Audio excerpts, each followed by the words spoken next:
Hello, everybody, and welcome. Today is another fine day with the Creative Native, aka me. I'm Ryan Cardinal, the Ryan Cardinal, and today I'm going to be interviewing the one, the only, the incredible Michael Derrick. Let's bring him on here. Bam. Hey, now that's an intro. Yeah. Yeah, slowly trying to get all this stuff, wrapped on. Do you have your headphones on? I'm getting some feedback there. How about now? Let me see how that is. I'm still getting a little bit of feedback. But anyways, let's try to roll with it here. Yep. But yeah, Michael, you have the Abductables 2 out right now on INDIEGOGO. Yes, that is my current campaign. Let's just bring that up. Bam. Yeah, I got that sweet Ibai Canales art. I'm sure people have seen his stuff around. He's worked on multiple campaigns. Yeah, Ibai definitely gets around. I actually just had on Edwin Acevedo the other day for the Ace. And as always, Ibai's always killing it.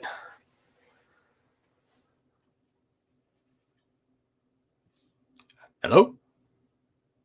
Oh, did we lose you? I guess I am a little biased, but...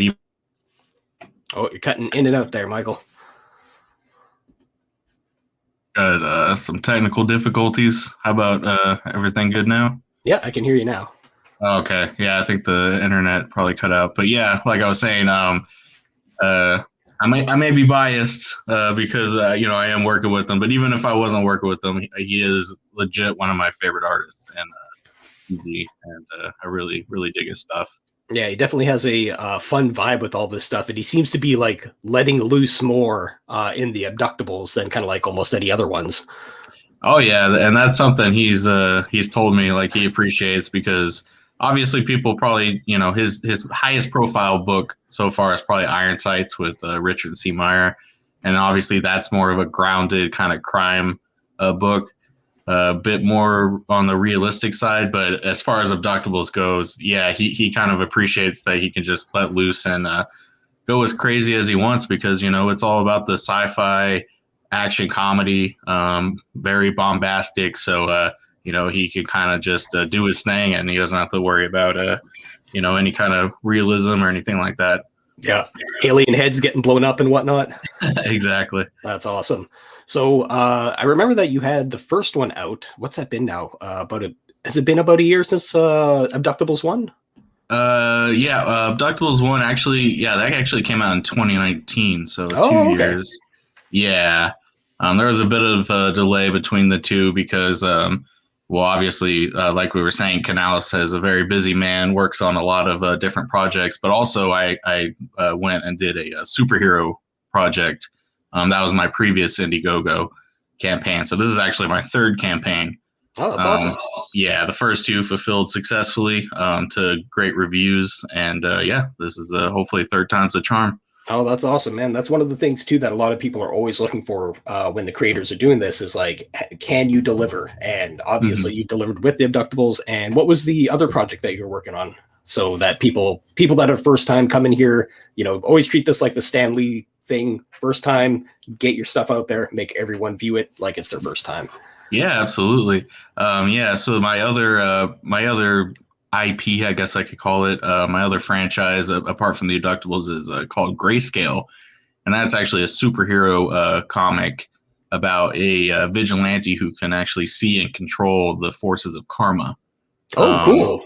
Yeah, and anybody who read Abductables knows that I have a very particular sense of humor, and I think that definitely shines through with Grayscale as well. But probably Grayscale is a little more on the serious side. But yeah, it's that's kind of my hope, is to kind of go back and forth between Abductables and Grayscale moving forward as far as crowdfunding goes. All right, cool. Well, it's good to have multiple properties here. I'm just going to pull this over here. And there we go. That's the other one right there. Yep. Awesome. Yeah, that actually, we had just fulfilled, we had just shipped out the last of the books on January 8th, which is when we launched Abductables. So it kind of worked out perfectly. It just, no break, just went straight into the next one. But yeah, had a great time with Grayscale. there were some delays with the post office, but people finally are getting their books, and it's great to see people posting pictures of their books on Twitter and everything. Yeah, I think everybody's a little understanding right now when it comes to all the post office stuff, because obviously COVID's kicking everybody's ass. So, we got Darren Wagner in the chat. How's it going there, Darren? D-Wag in the building. So you literally just skipped from this as soon as this was fulfilled, and then bam, straight into this bad boy. Yeah, and it's fun to be working with Cardinal again. Obviously, he was the first artist that I kind of worked with on this level. I had done before I did the first Abductables in 2019. I had done my own web comics, and I had worked with an artist on a short horror story. But this was obviously my first big thing, and so it's great to be working with Cardinal again. That's awesome. I assume that the plan going forward is to get at least to book 3 and then do a trade. Yes, actually, that is the long-term plan. They're hopefully, if there's a demand for it, we do have plans for an Abductables 3. That would be the final chapter, so to speak. And then, way down the line, I would like to collect all 3 into a big omnibus. Nice. And hopefully we can do that one day. Now, I noticed the first one was in black and white, if I'm correct. Yes. First one was black and white, 52 pages, and the second one is 60 pages, full color. Mm-hmm. And it's actually colored by Cardinal himself. So, and these are his colors right here. Yep.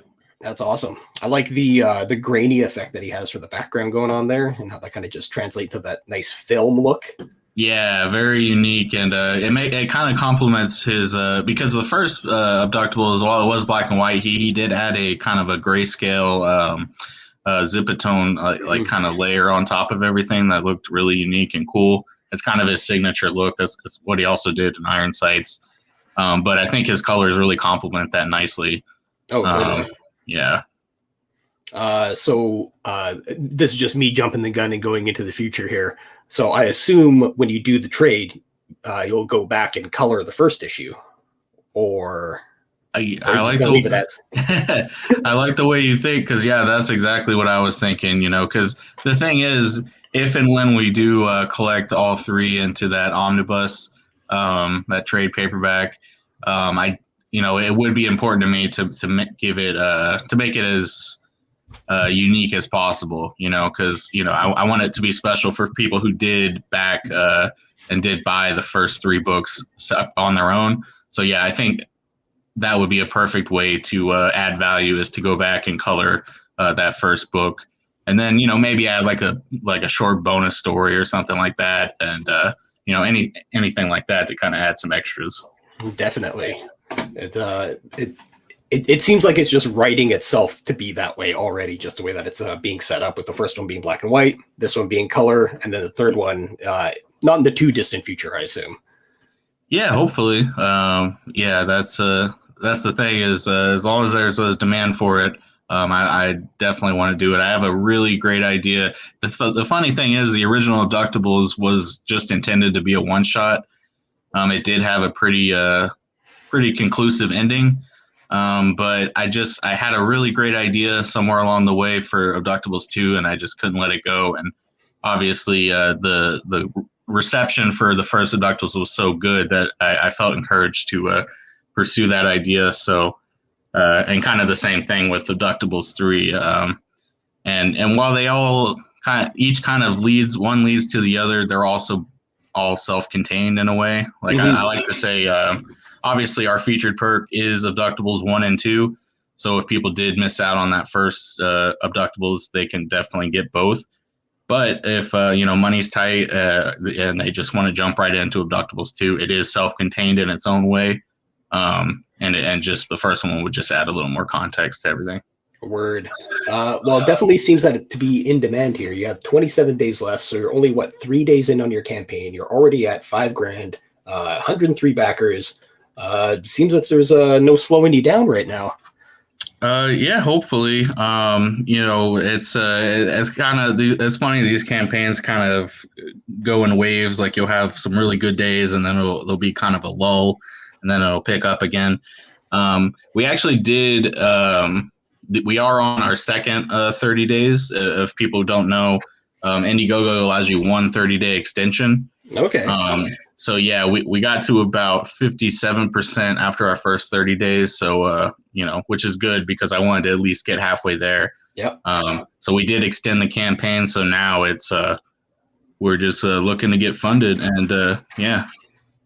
That's awesome. Yeah, you guys are super close too, with the 27 days left, and you're doing the right thing. You're getting on as many channels and avenues and getting your stuff out there as much as possible. And like I said, I'm super stoked that you reached out to me. Me being a newer channel trying to help promote all these indie projects really is advantageous for me to talk to you because I get to see what you're doing and how you're getting out there and all these little cool little tricks that you're doing to help promote your projects. So it's a double-edged sword for me. Yeah, and obviously, I really appreciate you, having me on and interviewing not just me, but like you said, all these other indie creators. I'm really grateful that there's this kind of like nice little network of creators, and there's all these shows I can go on to promote my work, and it's just a cool little community that's kind of popped up and kind of within the greater comic book industry, I guess you could say. Yeah, there's not too many places where I've actually seen out there that has the same kind of network that CG's going with right now. Like the only other one that I see that's somewhat similar would be maybe the Comics Launch Kickstarter podcast. But it's got a lot of really good info, but it's slightly different because there's a kind of like, how can I put it? Buy my stuff and I'll teach you how to do crowdfunding vibe to it. Yeah. As we're here, everyone just seems to be like, oh, you're crowdfunding. Sweet. Let me fucking help you out and do what I can. Yeah. And, because, being a CG, it is important for us all to stick together because, the industry is not doing us any favors. It's we are kind of the underdogs as far as comic books are concerned. So.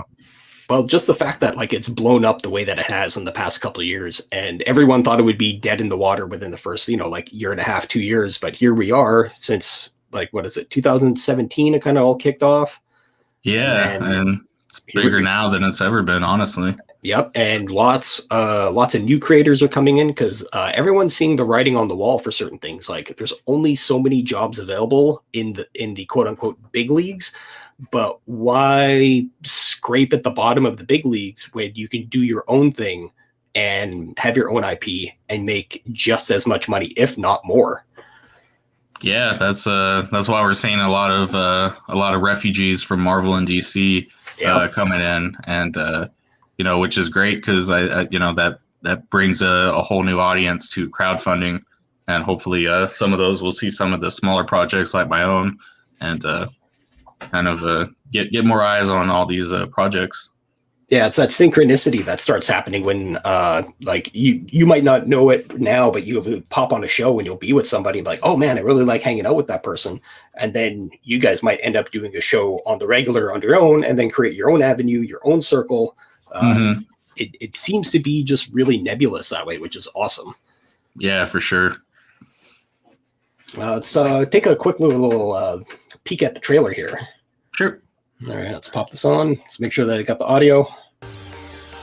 Can we hear that? Yep. All right.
Badass, man.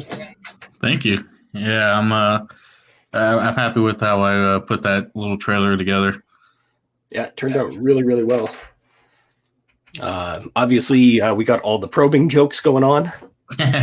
Yeah, can never have enough of those. It just kind of comes with the territory when you're dealing with gray aliens, you know. Exactly. No, I assume that the Greys just kind of take it like a regular 9-to-5 job. Like, oh, here we go. We're going to just be probing again. Yeah, exactly. And that's kind of how the first Abductables opens is, they're just kind of doing their thing, just setting up another probing, not really thinking too much of it, though they're a little concerned because their current probing victim is quite a bit bigger than they're used to. He's this big, muscular dude, as you can see there. He's our main character, who we fittingly call the abductee. And they're just about to probe him, doing their thing, when he, much to their chagrin, he wakes up on the operating table and proceeds to start killing them one by one in glorious fashion. I believe that he has some of the down right here. There. Yeah. Yeah, exactly. Let's get to probing. Yeah, it's easiest way to describe book one is an alien abduction gone horribly wrong, at least for the aliens. That's super awesome. Yeah.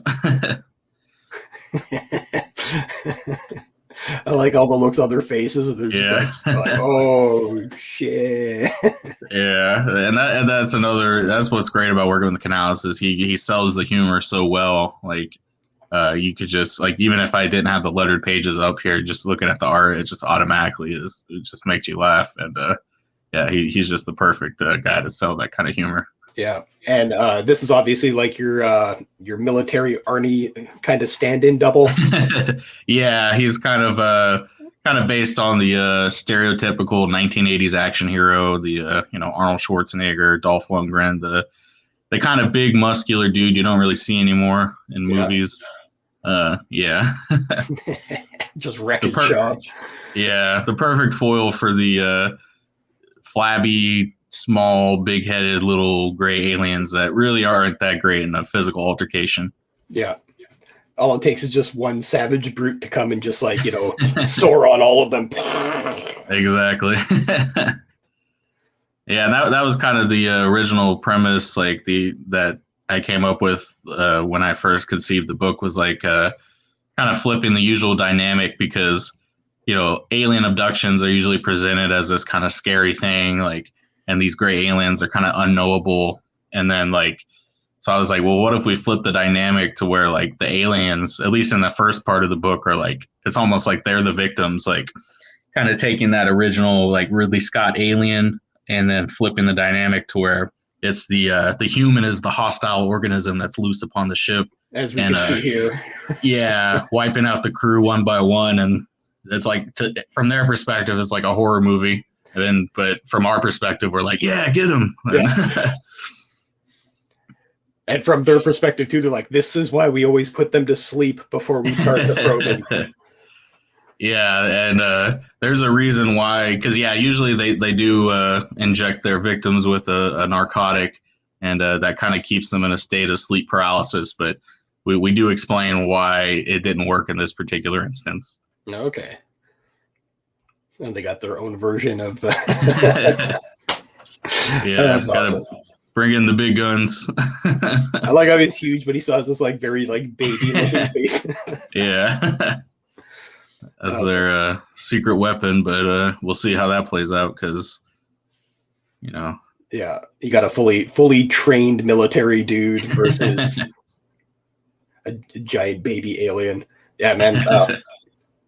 Part one looks awesome. And let's skip up to the top here where we got the color pages. We'll scroll down from here. And you've shown quite a bit here for the second. Yeah, I actually just recently, because I'm lettering the book myself. I lettered the first one, and I'm lettering the second one as we speak. I just recently added some lettered pages, and they're getting a good reception. So I'll be adding more in the coming days as well. Nice. Yeah, and speaking of flipping the dynamic, that's what we're doing that again with Abductables 2, whereas obviously in the first book, the abductee is all about, he's kind of the enemy of the Greys in a way. You know, he's wiping them out and kind of learning their secrets as to why they abduct people. And we have some twists and turns that people who haven't read it definitely won't expect. But book 2, we flip that to where he's actually working for the Grey aliens to fight an even greater threat. Yeah, we can see that there's a little bit of modification going on here. Yeah. If you want to know how he got an alien eye implanted to where his other eye used to be, that is a key plot point in the first Abductables. So, it's the second one kind of takes place in our time, probably like a year later, after the events of the first Abductables. If you want to know how he got that eye and why the hell is he working for the Greys, definitely pick up the first book. And this is again, like I said, all about flipping the dynamic to where now he's kind of their secret weapon. And as far as they're concerned, he's the most badass man in the galaxy, and so it only makes sense for them to abduct him and use him to fight that greater threat. Yeah, I like this little panel here where it's just like, yeah, but I'm just saying the abductee is the man. Yeah, they're kind of fanboying out a little bit because he just saved them from that giant alien worm monster. He's probably building up a bit of a legend himself just for the fact that he woke up and wrecked an entire space fleet. You know? Oh yeah. That's definitely the status quo at the start of Abductables 2. Is he is kind of a folk hero and a legend as far as the Greys are concerned. Rightfully so, because at this point, when he is working for them, he's kind of acts as their enforcer. As we said before, because they're not that great in physical altercations, they kind of use him to defend them from hostile aliens on foreign worlds, and kind of does their dirty work while they pursue their scientific endeavors. He's their rabid dog that they set loose. Yeah, exactly. That's awesome. Yeah, man, the artwork looks awesome. The color work that Canales is doing is awesome. The line work looks like he's having a blast doing this. Oh yeah. I love all the emotion that he's getting out of the Greys here. Yeah, that's another thing as far as flipping the dynamic is, usually the Grey aliens are presented as kind of stoic and emotionless and unknowable, but here it's like the reverse, where it's the human who's very stoic. He's a man of few words, and then the Greys, they're very expressive and emotive, and they're constantly, jabbering and talking amongst each other, and definitely not what you usually expect from the Greys. Yeah, I get the vibe that they're just kind of all doing their job. Literally, they're at the water cooler, Yeah. Book 2 is all about expanding the lore. So we actually visit the homeworld of the Greys in this book. Very cool. We learn more about their culture and their society, and what they get up to when they're not probing people. So. Yeah, the core of it. Oh man, that's funny. He's right behind me, isn't he? Yeah. Not everybody is as enamored with the abductee as those first Greys. Some of them think his legend's a bit overblown. And then cracking up here, where he's ripped his arm and shoved it up his ass. Yeah.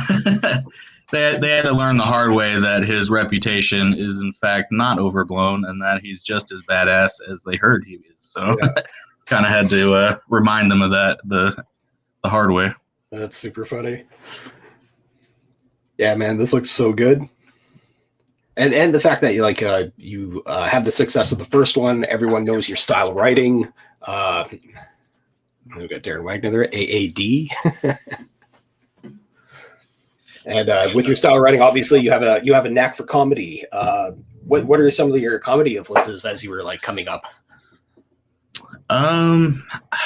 I don't, when I think of my influences, honestly, I don't really think in terms of comedy, though. In terms of comics, I'm a big fan of Garth Ennis, who I know could be kind of divisive among comic book readers, but to me, what I love about Garth Ennis is that he's really good. For people who don't know, he's the writer of Preacher and The Boys, and a bunch of other stuff. He had a really great Punisher run. But the thing about him that I love is that he's really good at balancing comedy and like drama and like interpersonal drama. Like, you know, he can have the most lowbrow kind of humor in his books, but then when things get serious, they get really serious. And we kind of go for that a little bit in the Abductables. You know, obviously we call it a sci-fi action comedy, and it is heavy on, you know, comedic moments. But when push comes to shove, and when the stakes get high, we don't shy away from that. We don't hide from the true drama at the heart of it. And I always love that balance. I think those are the kind of comics that I love. Yeah, it's like I'm getting like a Evil Dead sci-fi vibe off this. Like there's serious things going on, you know, like there is an evil, there is this stuff, but there's also this level of ridiculousness that is just, you know, running through the thing where it's just like, is this really happening? Did this really happen? Yeah, that's a good call. Yeah, definitely. You know, if we ever have a movie adaptation, maybe Sam Raimi can direct it, because he does a similar thing where his movies are very tongue-in-cheek. They've got that sense of humor, but they're also, you know, Evil Dead, obviously, that could be very scary and funny at the same time. So yeah, exactly. Like it has that dark reality feel to it. Yeah. Somebody trying to make friends with him here, I assume. Yeah, that chubby little guy right there, that's actually in the context of book 2. That's the abductee's little sidekick. We call him Blub. You know, he's a bit chubbier than the average gray, as you can see. He's kind of speaking of comedy, he is kind of a comedic relief character who, you know, I call him the abductee's sidekick because he's really like the guy that designs all his badass armor and weaponry that he uses in the field. He's kind of the tech guy. The guy in the chair, kind of like microchip for the Punisher. Yeah, exactly. Yeah. That's awesome. And they have a pretty funny dynamic because, you know, obviously the abductee, like I said, a man of few words, very stoic, very, you know, not too easy to get along with, but him and Blub actually have a pretty good rapport, and they're actually pretty friendly with each other. Yeah, it looks like your classic straight man and, you know, goofy sidekick kind of going on. Yeah, exactly. Yeah. The friend to tell you how it is, but also, you know, trip and fall when you least expect it. Mm-hmm. Yep. What are these things here? These like the mother blobs? Yeah, exactly. Yeah, speaking of, you know, since we are going to be going into the society and the lore of the Greys, this is, you know, this, as far as I know, this isn't something that was like taken from Grey mythology. I think this is an original creation.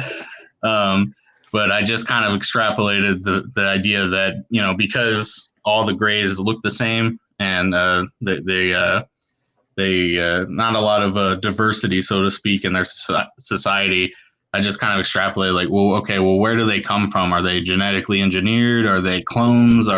What's going on? So, and we do explain that in the book as well, kind of what they're all about and how they came to be. And obviously we do call those big fat blobs. We call them the mothers. So that should give you a hint as to what they're all about. Word. Well, that must be fun too, going into like all the Grey mythology. Like, are you like well versed into it? Have you gone deep into it, or are you just kind of like surface level and just be like, okay, I can pick and pull what I need for the story? And... yeah, more the latter. I mean, I was really into like Greys like when I was younger. Like I was like in real life, like I kind of like devoured like books on UFOs and like alien conspiracies and stuff. And I was kind of like a Fox Mulder from the X-Files. I wanted to believe, you know. Yeah.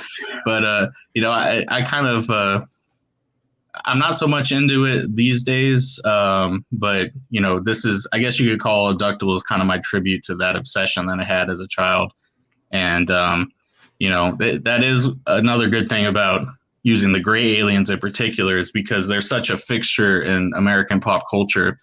Like, everybody recognizes them instantly. They're very stereotypical, and they as far as like aliens go, like I said, it's almost like a stock character. So it's a nice foundation to build a story upon, because it's easily recognizable, and it's got kind of that visual shorthand that you can go with, not just with the grays, but like, with the flying saucers and the ray guns and all the classic tropes that you can play around with.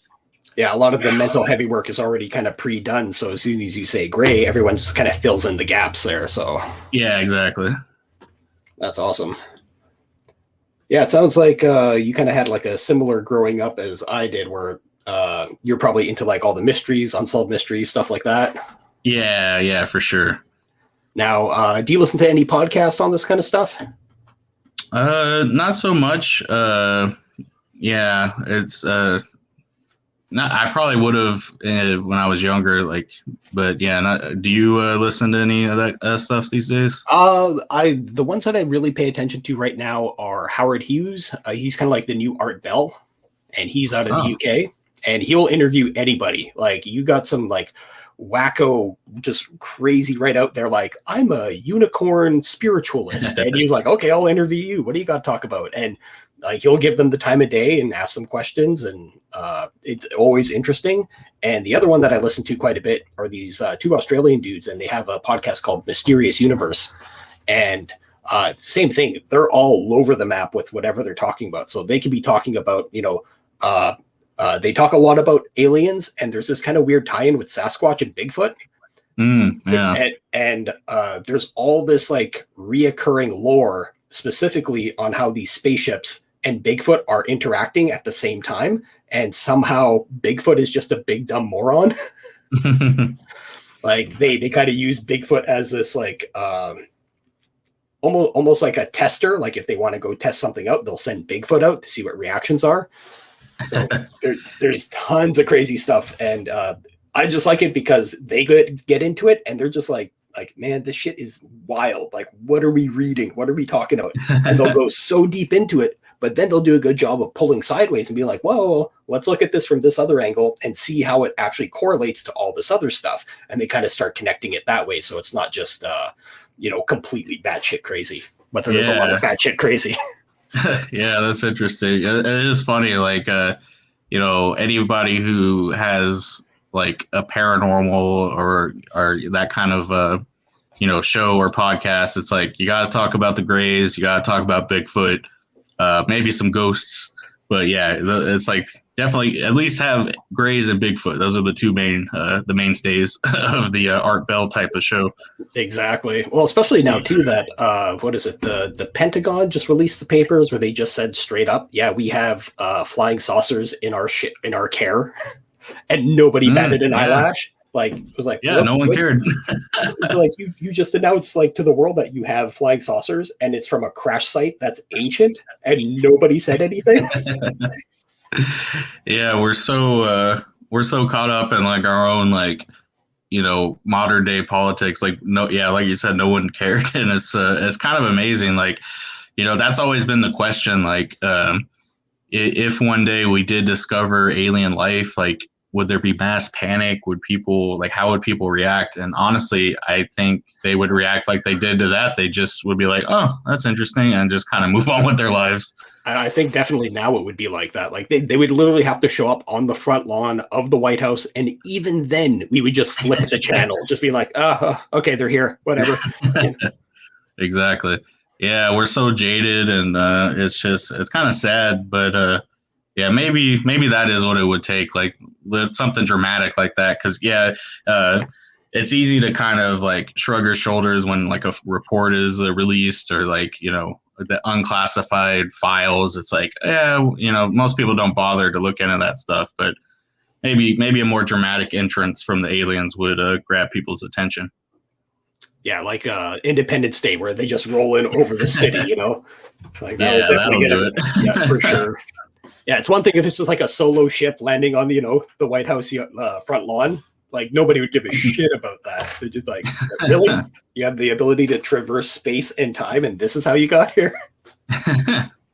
Yeah, and another thing, like the classic Watchmen storyline of like, we're so divided politically, the only thing that could bring us together would be like an alien invasion. But I don't even think that would do it at this point. Like,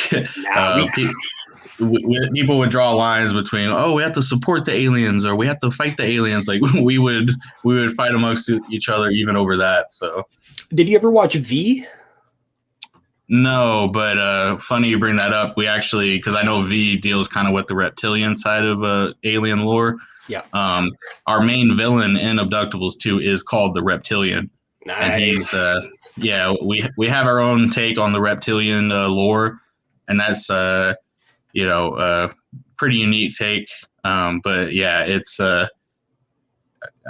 seen clips here and there of V. I was always more into the Greys rather than the Reptilians, but probably based on current events, that side of things probably makes more sense than the Greys. I'd be more inclined to believe that we have reptilians living among us at this point. Yeah, it's a super interesting aspect of the whole alien species out there, like because there's like supposedly the Greys, the Whites, the Reptilians. What are the other ones? There's supposed to be 7 main ones, and then like 11 different off branches of those. Yeah, there's a whole there's a bunch of different ones. They call them, I don't know if that's the same as the Whites, but they have they call them the Nordic aliens. Yeah. And which, by the way, apparently they love to gamble, and they're always in Las Vegas. That's interesting. Yeah, it's one of the things on Mysterious Universe that they always bring up is for some reason the Nordics love to gamble, and they literally will go in Vegas in like tacky tourist outfits, and if you look at them, you're like, oh, that's a huge person, and you kind of just don't think about it until like way later, and you're like, wait a minute, that person wasn't normal at all. Like, did their face look like a face? Like, what? And they just sit at the craps table or blackjack table, and yeah, they apparently just love gambling.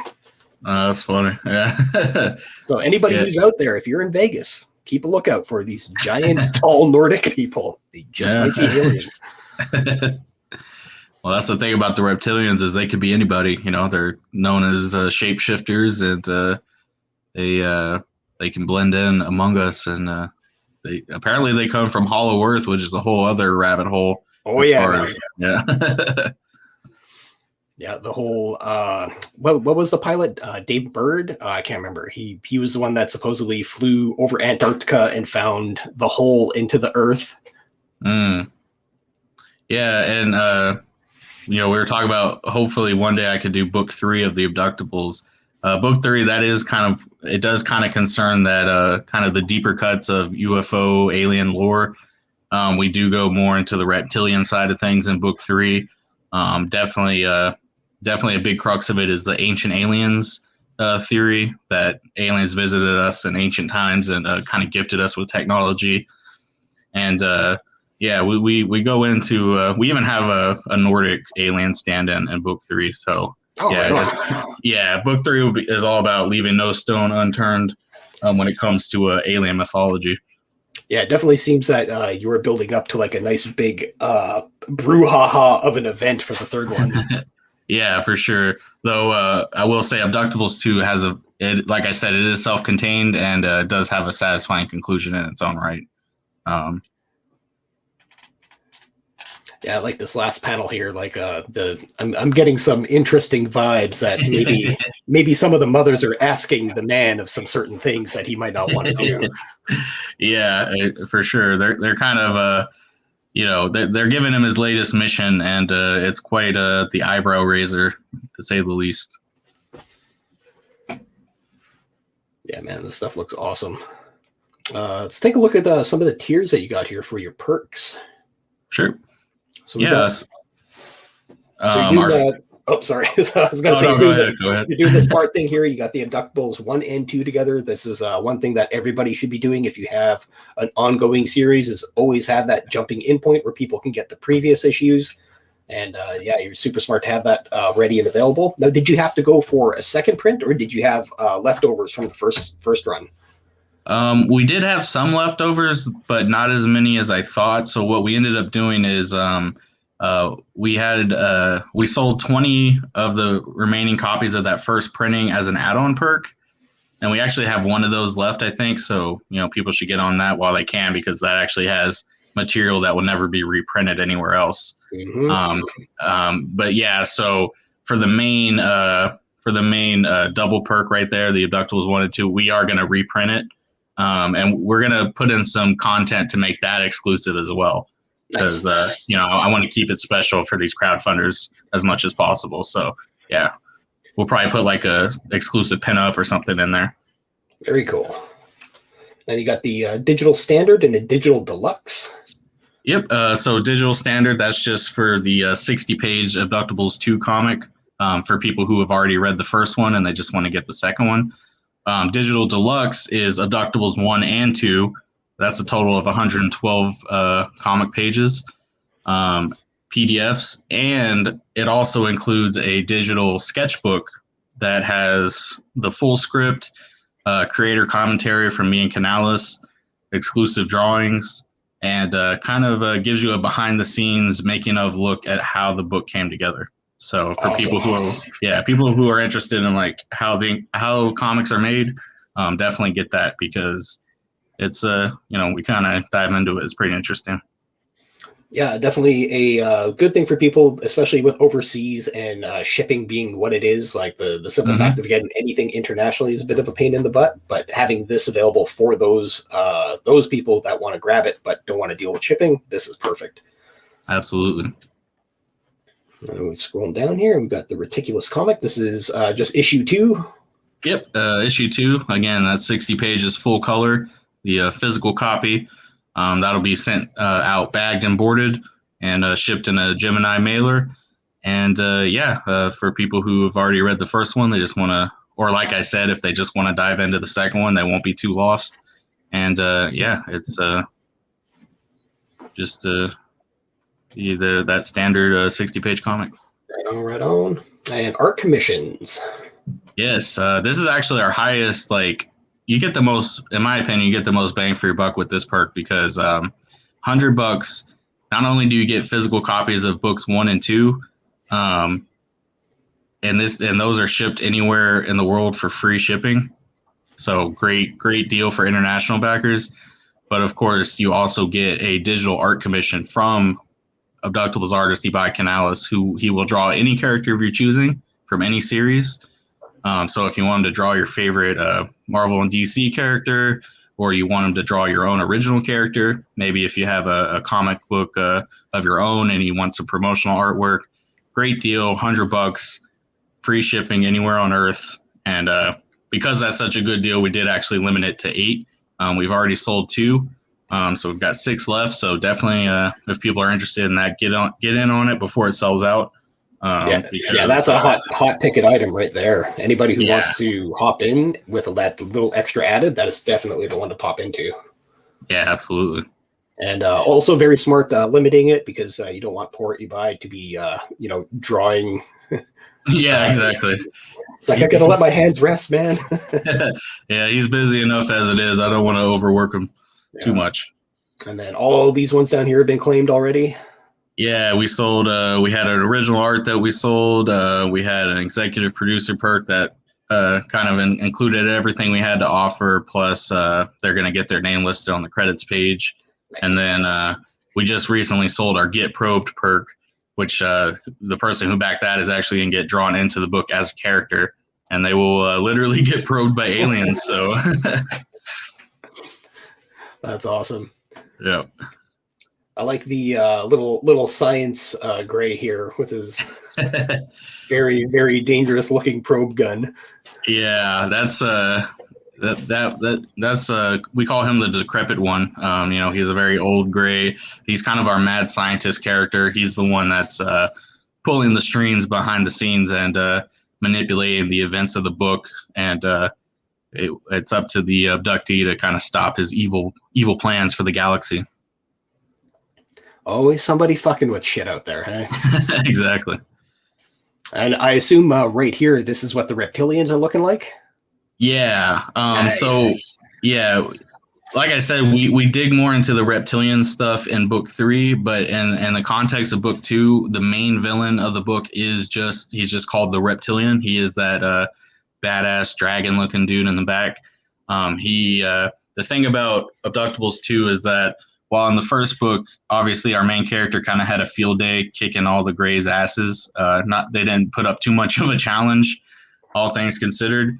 But this time around, he actually does have his work cut out for him, and the Reptilian is a major, major threat.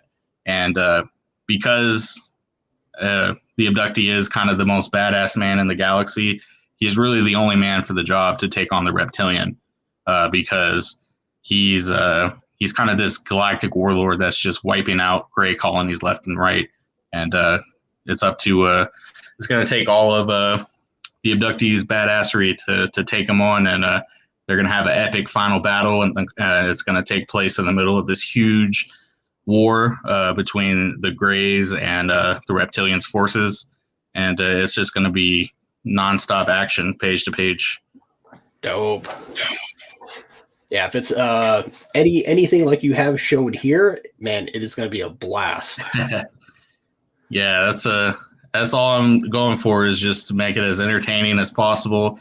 It's still got that sense of humor from the first book, but probably a bit more action oriented this time around. Just craziness, a lot of crazy moments that I want to, don't want to give too much away, but you're definitely going to get your money's worth as far as what we have planned for the story. Well, it's awesome that not only Eva is having a blast doing this, but I can definitely tell that you're having a good time writing all of this. Oh yeah, for sure.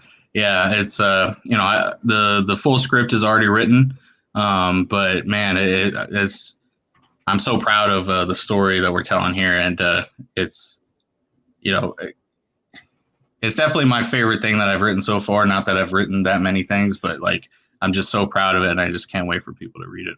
Well, the journey of 1,000 miles, you just got to take those first steps. And the fact that you're on your 3rd Indiegogo campaign, you've already completed 2, you have a fan base that's rolling out for the Abductables, and obviously people are showing up for the campaign.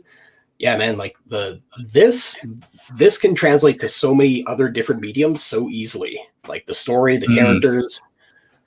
Yeah, a lot of people have said, especially the first one, would make a great movie. And, I agree. And I was talking to someone else on a stream recently where, they were like, man, wouldn't it be cool if like there was like a CG like fighting game with all the different characters? And I think the abductee would fit right in with something like that. He's pretty iconic at this point. So another fun game idea. Did you ever play like Dynasty Warriors or anything like that? A little bit. I was never huge into it, but I'm familiar. I'm thinking like maybe you had like the abductee and you have the story unfold, and then it's just like waves and waves of Greys trying to take them out. Yeah. Kind of like an old school, was it Smash TV was kind of like that? Yeah, it would make a nice beat 'em up game. Yeah. It's another way I pitch the Abductables is that it's Doom but with aliens, and a lot of people have made the Doom comparison. The abductee kind of looks like the Doom guy. Mm-hmm. And that would make a great video game, just him having to wipe out hordes of aliens. And it would be easy assets to build too, so it's just like have a couple of different Greys, like you have that one bulky one, you can have a couple of those guys. Yeah, that's another thing with CG is a lot of people are developing stuff, and I guarantee that there are people looking at us kind of side-eyed right now, but they're also going like, damn, that's fucking cool. Shit. Like, do I want to get a hold of them? Do I want to, put my hand out? And it's just a matter of time. It honestly is. Like, you can't have a group of people that's this talented making what we're making and people not eventually take notice. Like, that's just the way that it is. For sure. Yeah. It's that is interesting to think of where this will all lead to in the coming years, obviously the political climate is kind of iffy right now. Maybe maybe some of CG is a little too hot to handle. But I think in the long run, like you said, I think that'll pan out, and people realize, hey, these are just good stories, these are good franchises, and they're going to be worth a lot. Yep. Ultimately, no matter what is going on right now, we just need to be creating our own thing, doing what we do, putting out our stories that we want to tell. And it's kind of a blessing right now because this whole thing has developed the way that it has, is we don't have this weird oversight. We don't have these companies lording over us, telling like, oh, you can't do that. You can't do this. We can do that. Like the fact that you had him ripping off an alien arm and shoving it up another alien's ass. So yeah, I don't. No corporate oversight to tell me not to do that. Yeah, I think that you should do that. Yeah, yeah, I think that is a strength of CG and crowdfunding in general. Is like, yeah, we don't have our corporate overlords to kind of rein in the fun, and we are very much independent, and we're just doing our own thing. We don't, we don't answer to anybody but our backers. Yep, and that's the other thing too, is we are beholden to those people that are enabling us to do these projects. Like I'm super thankful for everyone that pitched in on the first book that I put out, Caius, and I'm super stoked on getting issue 2 out. But it's we just got to be accountable to the people that help us with these projects. Yeah, absolutely, and it's essential, especially for crowdfunding, because it's not as simple as just buying a book off the shelf or online. When people back a crowdfunding project, there's a deeper level of investment in the project, and it's important to give as much value to those people as possible, because without them, these books just simply couldn't exist. Well, not only that too, but the other thing that a lot of people forget is these projects could potentially change the lives of the people involved with it. Like something could hit, or you've created enough IPs and somebody from somewhere wants to develop it. Like that's not the goal, but those are options down the road. Those are things that can happen. So when you have these backers, they're not only just, getting something for themselves, they're giving us something in return. And that could be life-changing for a lot of us. Yeah, absolutely.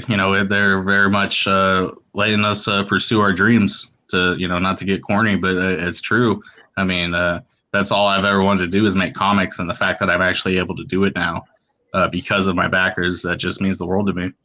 Yeah, it's like you're probably like me, like age, I don't know, 13, 14, 15, you got it stuck in your head at some point. Oh, I'll just make a comic book. Yeah, I want to make comic books. And throughout, as you got older, it's always been there gnawing at you, being like, you should probably make a comic book. You should probably make that comic book. And because of all this, like INDIEGOGO, crowdfunding, Kickstarter, like all these avenues have opened up. And the thing is, you don't need to have a giant swath of people to help support your thing. Like, if you get 1,000 people to help you over 1 year on a couple projects, that's a pretty healthy chunk of cash to develop your stuff. Yeah, and it used to be, people would ask, like, how do you break into the industry? Now that's kind of a moot point, because you kind of can circumvent the industry and just, go straight to crowdfunding, and you don't have to worry about any kind of gatekeeping from the major companies. And you could just sell directly to the backers, straight to them, rather than having to go through any middlemen, which is great. Oh, and especially the way the industry is set up too. It's not just one middleman; it is a ton of middlemen, and they all take their cut as it goes along. Like, what is it? If you're lucky, you walk away with 30% of your overall profits. If you're lucky. Yeah, and you hear so many horror stories from Marvel and DC in particular about how badly they treat their creators. So, well, for them, I always pin it back on the old Image days. Like that terrified them, and it still terrifies them to this day, knowing that the creatives, the people that are actually making the things popular, can make shit popular, and they don't want to give them enough of a platform where they can siphon away a giant chunk of that, because they had to deal with that already. So it's almost like they push them down or keep them down just enough to be like, you're lucky to be here, Yeah. And honestly, I like probably like most people who want to break into comics, like I had dreamed of working for Marvel and DC. Like that was the goal. Like I wanted, yeah, like I love these characters and I really wanted to work on them, but just they've disrespected these characters for so long, and I don't even recognize them the way I did, back in the days. So it's like I don't even, which is probably a good thing, because now, I don't have that same ambition to work for those companies, because I'm so disgusted by what they're doing. Like I'm more than happy to just work on my own stuff now, because because they've treated the characters poorly, they've treated the creators poorly, and it's just a hot mess. And it's definitely ignited that classic early 90s Image spirit in me and so many other creators, because we're like, you know what, screw it, we're just going to do our own thing. Yep. Yeah, mine is a little bit different than yours, but pretty much almost on the same track. For me, it was looking at the big two, being like, all right, how many positions are actually available for the thing that I want to do? And, that was either like penciling or inking. And then I was like, well, let me broaden it to coloring. All right. And then I started doing the numbers, being like, well, there's only so many jobs in, quote unquote, the comic book industry. And you already have a wealth of people that know how to do this job. I'm trying to get in on some place that is like, titanium walled off. And I was like, there is no point in me trying to break into this thing and siphon away a little bit of cash. And then, like, how long am I going to be part of this industry? Are they just going to churn me out? And what are the stories I actually want to tell with these characters? And that was kind of the linchpin, where I was like, I kind of don't have any stories to tell with these characters. Like, I got nothing for them. And then the other fact too is if you tell them, or you get these stories out there with those characters, that's it. Like, that story's gone. Like you just made your buck off of it, and you're not getting any residuals. You don't own anything. And that was kind of like the final thing. I was just like, you know what? Screw it. I got my own stories to tell. There's things I want to do. And then that way I have control over it. And this, once you get it out there and people start digging it, it puts that spark in you, and you just want to keep doing it. Yeah, for sure. This is awesome stuff, man. Like, that still cracks me up. Yeah, the trailer looks great. Now, one question that I have is, now that this is live, this is active, are you still building up a mailing list right now while this is going on? Or do you have like a website or anything like that going on where you can still point people to, be like, hey, you can sign up over here. That way you'll know when issue 3 is ready to drop. We can send you some info with the newsletter. No, but people have told me I need to set one up. I know MailChimp is kind of the place to go as far as like setting up a mailing list, it seems like. I did have a pre-launch page for the Abductables before we launched, and we had a lot of people sign up for that. We actually offered a nice little incentive for people to sign up to that in the form of a trading card. So anybody who signed up to that pre-launch mailing list and backs the book, they're going to get a free Abductables trading card with their order. So nice. Yeah, it's one thing that I'm kind of trying to take notice of, who is still running an active mailing list campaign while their campaigns are going on. Because as much as I know how hard it is to promote the project while it's live, because it just seems all you do for 2 months is talk about it nonstop. Yeah. But it's always a good idea to have that thing in the background where you can be like, hey, sign up for this. That way you'll know when the next one's coming out or the next projects that we got going on. Mm-hmm. Oh, looks like we have Mr. Joe Catapano who's rolled up here. We're just going to add him to the stream. Oh, hello. Hey, how you guys doing? Hey, how's it going? Not too much, not too bad. Just ran into like some fun interactions with my variant cover right now, trying to get that done. So it's fun. It's a fun day. Oh, so what are you guys talking about? We're just talking about the Abductables 2 here, Reticulous, which is live on Indiegogo as we speak. We've got 27 days left, and we are about two-thirds of the way to the funding goal. Yep, and nice. I do. I do appreciate everybody who's back so far. Like I said at the beginning of the show, we are on our second 30 days. So it's really important now more than ever that people don't wait till the last minute.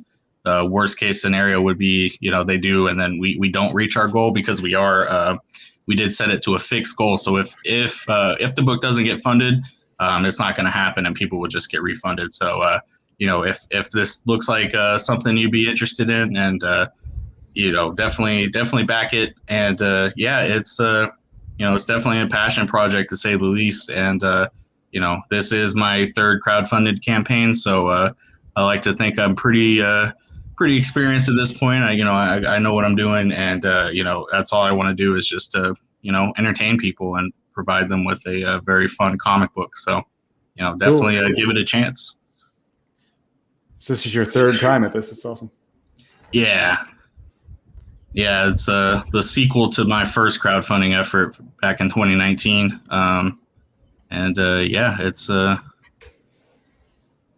It's Nice. That one went well. I'm newish to CG. I hopped in 2018, then hopped out and back in again. So it's Abductables 1, I'm assuming, right? Yeah, and we were saying earlier, like people who did miss out on that first campaign, they can get the first comic here on this second one along with the book 2. So yeah, Nice. just trying to get the word out and get as many eyes on it as possible. I was very encouraged because the reviews for Abductables 1 were so positive. People really enjoyed it. A lot of people have said that it was their favorite crowdfunding book. So, very encouraging. And I'm just happy to get the sequel out there. Awesome. Yeah, man, I'm super stoked that you reached out to me, and like I said, I'll try to get as many eyes on this as I can, even though I'm fresh and new to this whole promotion thing. As you can see me fumbling my shit around all over the place, but I will post it to all my social media and stuff like that. So hopefully we can get some people to rush in over the next little bit here while you have this going on, and you have 27 days left, 103 backers. We could definitely get that bumped up to the $8,000 fixed goal and get you over the line for sure. Well, I appreciate you having me on. It was a lot of fun talking to you. It's you got some. I like the way you think about this stuff. I think we're on the same page. You kind of knew what I was thinking even before I said it. As far as like, you should collect all the issues together and get them colored and stuff. So it's like, it's to hear your thoughts on all that. Yeah, I'm smoking what you're rolling, man. I got you. Yeah. So quick before. Get off that topic or anything. Your color work, is that traditional? Is that or is that? It is digital. Our artist Ibai Canales, he's actually drawing and coloring the book himself. Okay. So he's got a really cool. I don't know. I guess you could call it. It's almost like watercolors, or in a way, like it's very unique. I think he inks traditionally and then colors digitally. But yeah, I love the way his colors turned out. Cool. Yeah, they're like they're soft in a way. So it made me think like maybe it's a traditional path. It has a very like spatter airbrush feel to it, like an actual traditional airbrush. Yeah. Mm-hmm.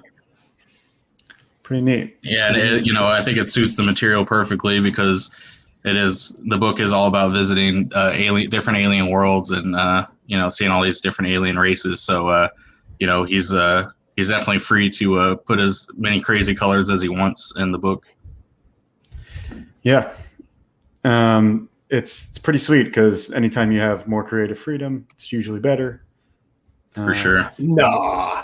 We need authoritarian comic books now. Yeah, stamp us down. We don't need any freedom. Create what we tell you to.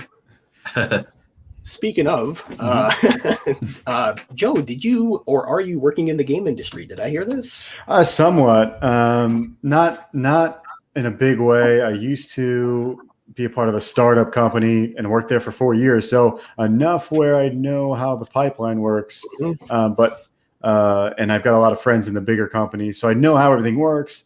But I don't have enough creds to if they're looking for somebody at, say, EA or something, I wouldn't be able to call and immediately get on the team or anything. But I do have an experience in that background. I did concept art for a couple startups and then storyboards later on.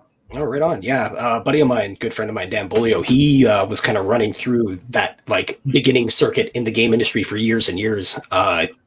Everything that he went on to never saw the light of day for I think like almost 6 years. Mm-hmm. So he was just like, man, please just something, make it to the market. Yes. It's interesting because I also have a board game as well that I designed and drew a lot of the art on, and it's still I don't. It might have gone half to market locally, but so it probably has a UPC, but not really a big wide release or anything. It always sucks because you never know when you're working for bigger companies or just somebody else that it might never go to something where people can buy it. Yeah, it's always a bit of a roll of the dice, especially when you roll in with somebody who's got a like I got a good idea, I got the backing, I got this, and at that point, it's always just like, well, am I going to get paid like up front? Right. Okay, right. We're cool. I'm getting paid. All right, well, I'll hop in on this for sure. It always helps when you do, especially in what you're talking about. Like with comics, it's usually a small team or it's just you. So usually, if there's going to be money back to you, or you don't know right up front almost. But with bigger, smaller, startups at least, you don't really know because you're, sometimes just things don't work out. But the crazy part is you even don't necessarily have the portfolio because if it doesn't go to market and they don't want to release it, then you're kind of screwed in this in-between land of doing the work without being able to show for it. Yeah. And especially if you signed NDAs and you have all this artwork that'll never see the light of day. Yes. I have even one crazier situation that I can't tell publicly, but it's one even level higher than that. Oh, really? Yeah. It's yeah. Yeah, it kind of sounds like Hollywood where, people will sell like scripts on spec that, they'll get paid for, but the movie will never get made. And it's like they make their living just selling stuff that never gets made, basically. Right. And you can't talk about either. So you're in between, like, yeah, I sold a script to somebody. Sometimes you can't even say that, Yeah. So just remember, just before you sign that NDA, every contract is just a spot for negotiations. Always work in your negotiations where you get the rights back within 2 years. That way, if something's not being done, you get it back. It's a good idea. I need you on board, my legal team. Well, the thing is that somebody, told me a long, long time ago, they're just like, whenever contracts come up, contracts is just negotiation time. So, if they because they always try and press you in. It's like, oh, we need this done really, really quick. We need you to get on board really, really fast. And they hand you the standard thing. And you have every right to be like, okay, I'm just going to go talk with my lawyer about this and see if this is actually good for me or not. And when you say that, you can almost like hear their assholes like tighten up, Bad segue, but or the greatest segue ever. So we have Joe Catapano with Star Circuit, and we got your mailing list up here. Awesome. So yeah, I don't know if you wanted me to intro it, or I have a new trailer. We can do that afterwards. But this book is a long time in the making. I wrote and drew this. This is my first campaign.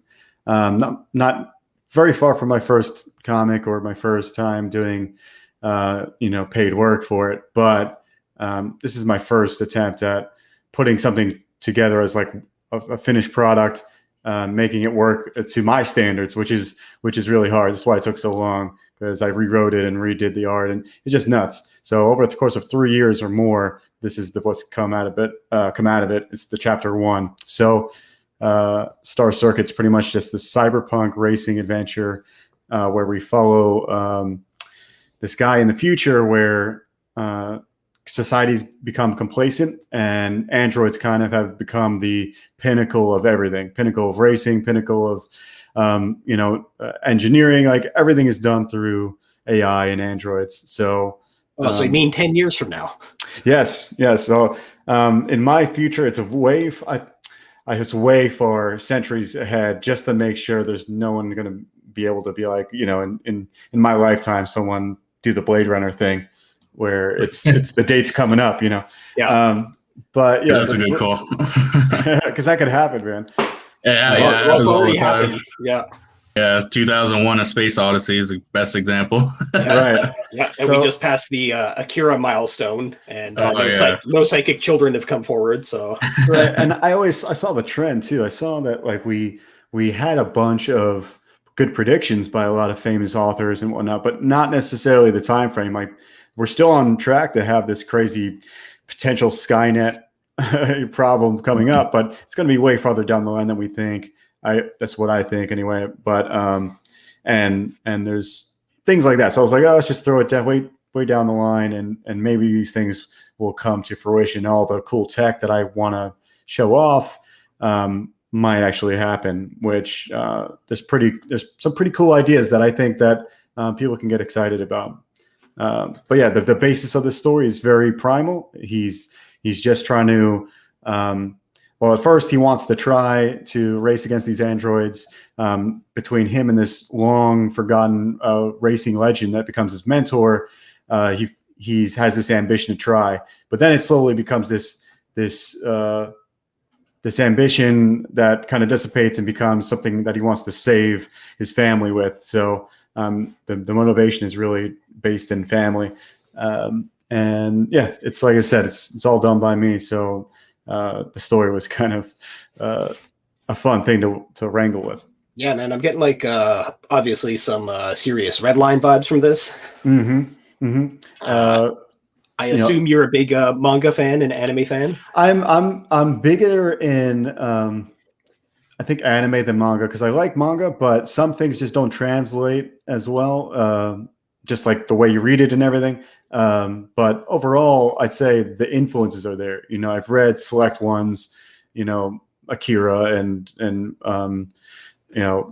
other things that like, Ghost in the Shell, small little bits and pieces of that world and kind of put them in my book. But as you can tell, my style is like a mix between the two. It's the two-tone with the comic kind of, I guess the detail of our comics. Yeah.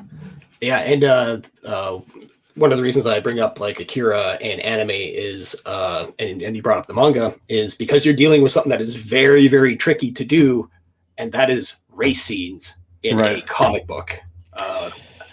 It's tough. I've got stories on that too, but you're right. Yeah, it's the only reason I bring it up is because I did something kind of similar in my comic book Caius, is where there's a chase scene but with horses, and I'm like, oh, God damn it, I'm an idiot. Like, yeah.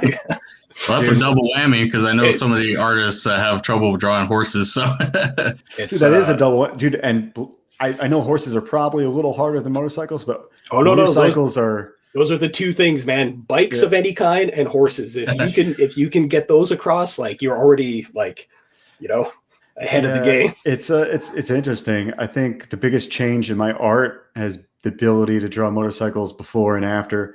Like I couldn't draw almost a single one before I started. And then after all studies and designs, years of just grinding it, at least I can draw my motorcycles consistently and well. And I made some design choices. Like you can see, there's no front forks on my bikes. Oh yeah. And both wheels are free floating. So I pulled out a lot of the technical stuff you don't have to. And this is a choice. It's like animators pulling out all the detail out of their model sheets and off their characters. Yep. That makes it easier to animate. Same idea. It's just making it easier for me to draw millions of bikes. Yeah. Explain it with the tech and the sci-fi magic of that era. That's how it works. Yeah. Right.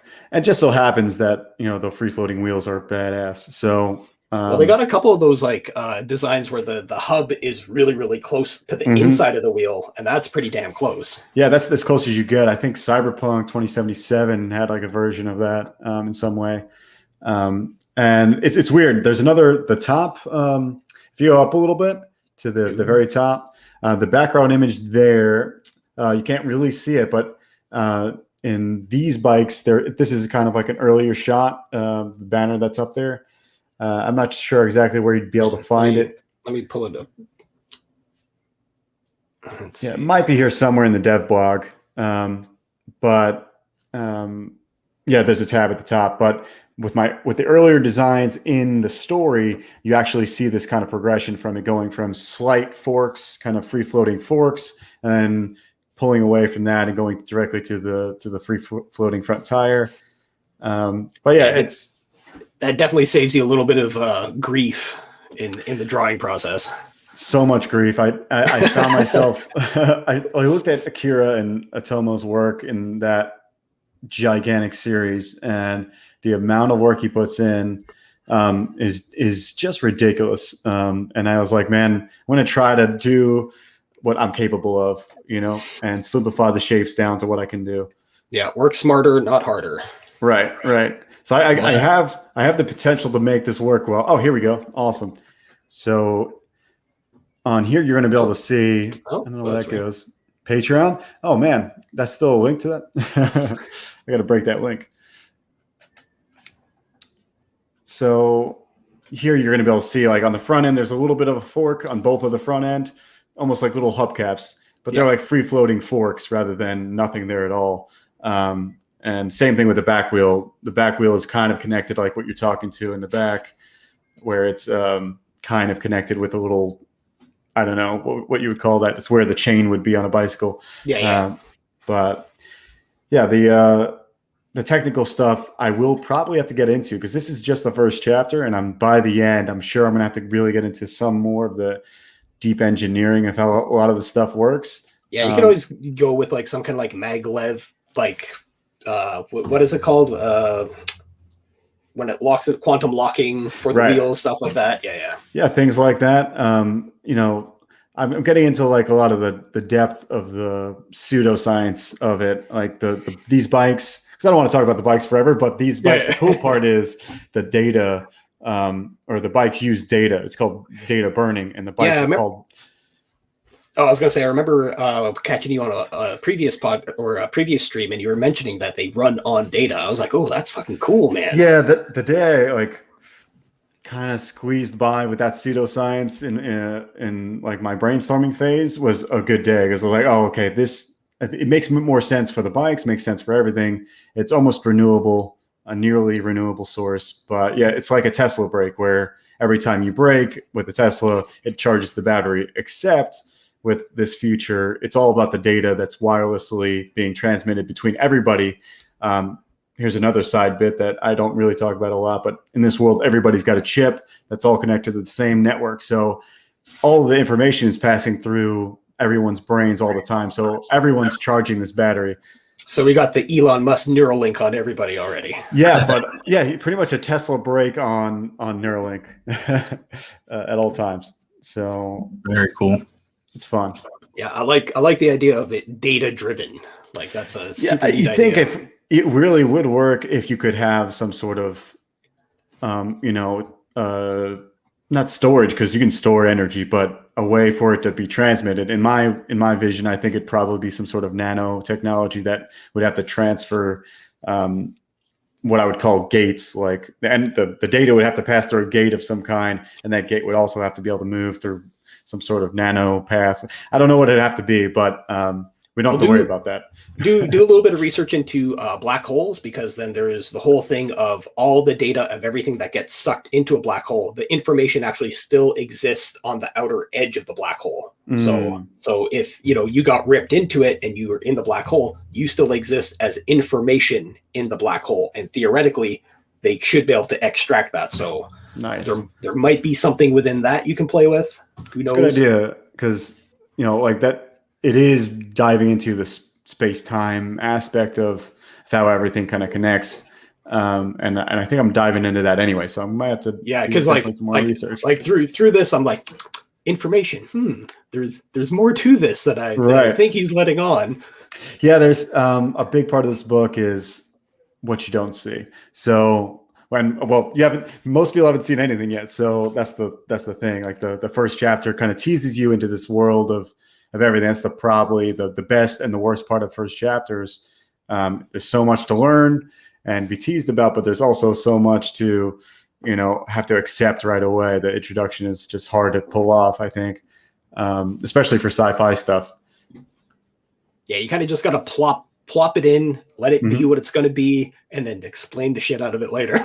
Right. And I also have a side book as well. It's called I don't know why I'm missing it now. Layouts and Design is what I'm calling it. So it's Okay. so supplementary, same size as the main book, 32 pages, and it's going to be all the designs. And if you want any extra lore up front, I'll, Very cool. Mhm. And that's going to be printed as well, or is that going to be like a digital add-on? Everything is going to be printed. And I just had the Ace on, Edwin on my channel yesterday, and he gave me the idea because his digital version of his book is more expensive than his printed version. And I was like, why are you doing that? He's trying to keep people from buying the PDF. He wants the print, his preferred version, to go out there. So, I might do something similar. I definitely will have a digital version, but there's definitely things. Yes, things like this diagram of the city will be in the book, and probably some more explanations. But there's a lot of these little small sketches and things like that I've done. Right on. Yeah, I'm always a sucker for concept art. So, So I don't know if you want to play the trailer or what, because we can go through more as we go. But I want people to kind of get the vibe, I think, overall. Yeah. So we'll watch the trailer here. We'll bring this up. Welcome to the future. A place where you can find anything you desire. If the burner gangs don't find you first. Where the fastest racers are artificial. And if you're human,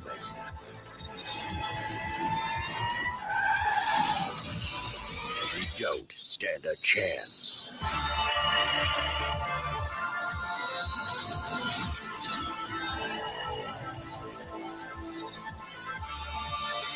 Star Circuit.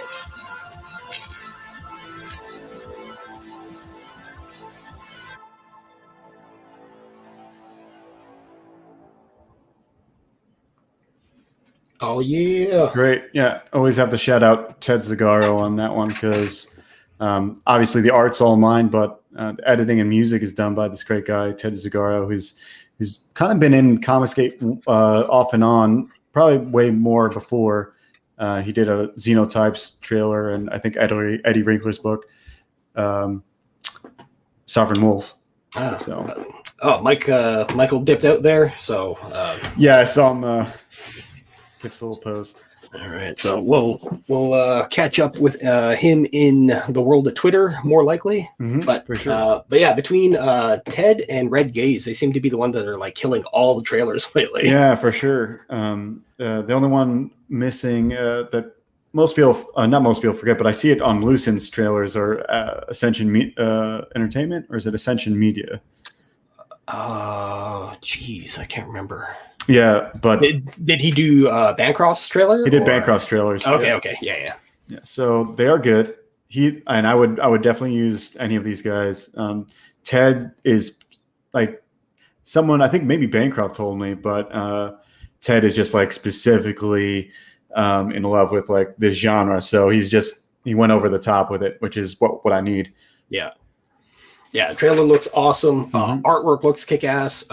Obviously, I'm a huge fan of anime and manga, so having the cel-shaded effect on everything, I'm just like, oh yeah, this is right up my alley. Yeah, and I obviously love it too. I don't know what's some of your favorites. I know I mentioned 80s, which includes Akira and Ghost and Shell and Gundam stuff for me. Okay. For me, Akira is definitely up there. Fist of the North Star, classic Dragon Ball, just boys punching each other kind of a thing. I'm always down with stuff. Exactly. Just anything where it's got that heart to it, like I'm a really big fan of that. Yeah, that's where I derive. It's a little mix in my book because there's this strong ambition to do the impossible, which is a very anime-y kind of just drive to do. They're always trying to like push this impossible feat, but at the same time the book is very grounded on family and like trying to make the best out of situations that you have no control over, the girl that's on the cover, the girls that's in the character sheet, she is I can run through the characters real quick here. So the main character is obviously got the green hair, Atlas Metric. He's the street racer that kind of is kind of dumb in a way, but like ambitiously dumb and an asshole. But sounds like a classic, shonen style character. Yeah. I just needed him to be. I needed him to be optimistically dumb, but in his way, it's more cynical. Like he's had some tragedy, family tragedy, and that's kind of where he pulls the negativity, and how he strives above that is most of the story. So the chick is his ex-girlfriend, which is a mainstay of the book, and half of the dynamic there is just they hate each other. But they got each other's backs. Yes. It's kind of like if someone's going to kick your ass, it's going to be me, kind of thing. Yeah. If you're going to be a dumbass about it, I'm going to be the one to tell you you're being a dumbass about it. Right. And there is, I won't lie, will be some sort of a love thing there, but it's not going to be typical. I don't want to do typical. So down a little bit. There's some more characters, and they're very important too. There we go. Because the top two characters here, obviously, we went through Atlas, which is, I say, he's an asshole, a narcissist. But his brother Menno is kind of the opposite. He's this traditional, always loyal to a fault. He's just looking out and doing the dirty work, even though no one is going to give him credit for it. So the exact opposite of his brother. And that's where our story kind of connects as far as family. And Hip is the ex-girlfriend, the adrenaline junkie, the badass that'll be the first to start a fight. Oh, you mean a nice, good-looking girl that'll get you in trouble all the time? Right, yeah. Yeah, it never happens. Never happens. I don't think they realize how much danger they put us in. Every day. Oh, yeah. And then we got the legend, which is Ed Satis. Oh, I skipped Nick here. Nick is his best friend, which they... in the beginning of the book, Atlas has problems with everybody's in his life, but Nick is one that's kind of sticking by him, and they have problems too, but they're pretty tight knit, just like his brother. And so now the last character is the second to last is Ed Sanasuke, which is the legend. Is like a hero of Atlas's. And the last character is Sandra Drett. She's kind of, I would say, she's the first villain if you ever get there. You know what I mean? Like she's like a villain in a way, but we're not there yet. You know what I mean? Yeah. She's just she's ambitious. Yeah, I'm kind of getting for some reason like the Battle Angel Alita vibe of the Doctor's ex-wife. Oh yeah. That's the vibe I'm getting off her. Yeah, I can see that. Yeah, she's like this sophisticated type of smart villain, not she's definitely not the upfront, gonna kick your ass kind of villain. Yeah, she's the kind that'll pay people to pay people to pay people to get stuff done. Right. She may get her hands dirty, but not in the way you think. Yeah, exactly. So yeah, I like the color scheme that you have for Ed here. I've always been a big fan of like the gray and orange. Mm-hmm. I think this brings up a good transition too for my motivations for color and motivations for the art, because like I said, we both like cell shading because of anime and that animation style, but my color specifically comes from guys like Sid Mead, and he's the designer that worked on Blade Runner initially. He's just like a futurist. If you go look him up, he's just got the coolest futuristic ideas. He's worked on everything. Gundam, I think he's worked on like Playboy magazines for some reason. He's worked on, he did the Tron bikes. He's done everything. So rest in peace, Sid. Rest in peace. Dude, Sid is amazing. But anyway, his colors are so bold. I was like, even though it's a cyberpunk dystopian future, I wanted everything to still have this almost like it could be on TV as a cartoon already. That's what I wanted to go for. Yep. And hopefully it's comes across. Very, very vivid, very bright, very eye-catching, which is awesome amongst all the dark dystopian aspects. Yeah, for sure. I'm just like really in love with that kind of push. I'm also liking the contrast because I use pencils and I don't ink, so there's like this grittiness to it. So it's combined with that and the story that is like very bright, a little in some ways, like ambitiously, optimistically bright, but at the same time, it's like you'll see that it gets dark faster than you expect. And and that all comes to time. But I'm excited to like I said, this is a mini series, so I have a definitive end, and it's going to be awesome when we get there. So when you say miniseries, are we talking 5 or are we talking like a 10? It's here's the thing, because I never planned for crowdfunding to be the route I brought this. I thought I was going to pitch it, and that's that year where I wasn't in CG was that year I was like, oh, maybe I'll pitch this thing, and I got an agent, and it started going that route, and I didn't know I was going to do maybe not issues. So now that I'm not going to go that route, I think it could be less. It's just how much I bulk together. It's like, is each chapter 40 pages now, or is each chapter this 30 page? So depending on that, it's probably going to be 6 to 8, I think. Okay. So depending on how I group them, I'd say about 250 pages. Okay.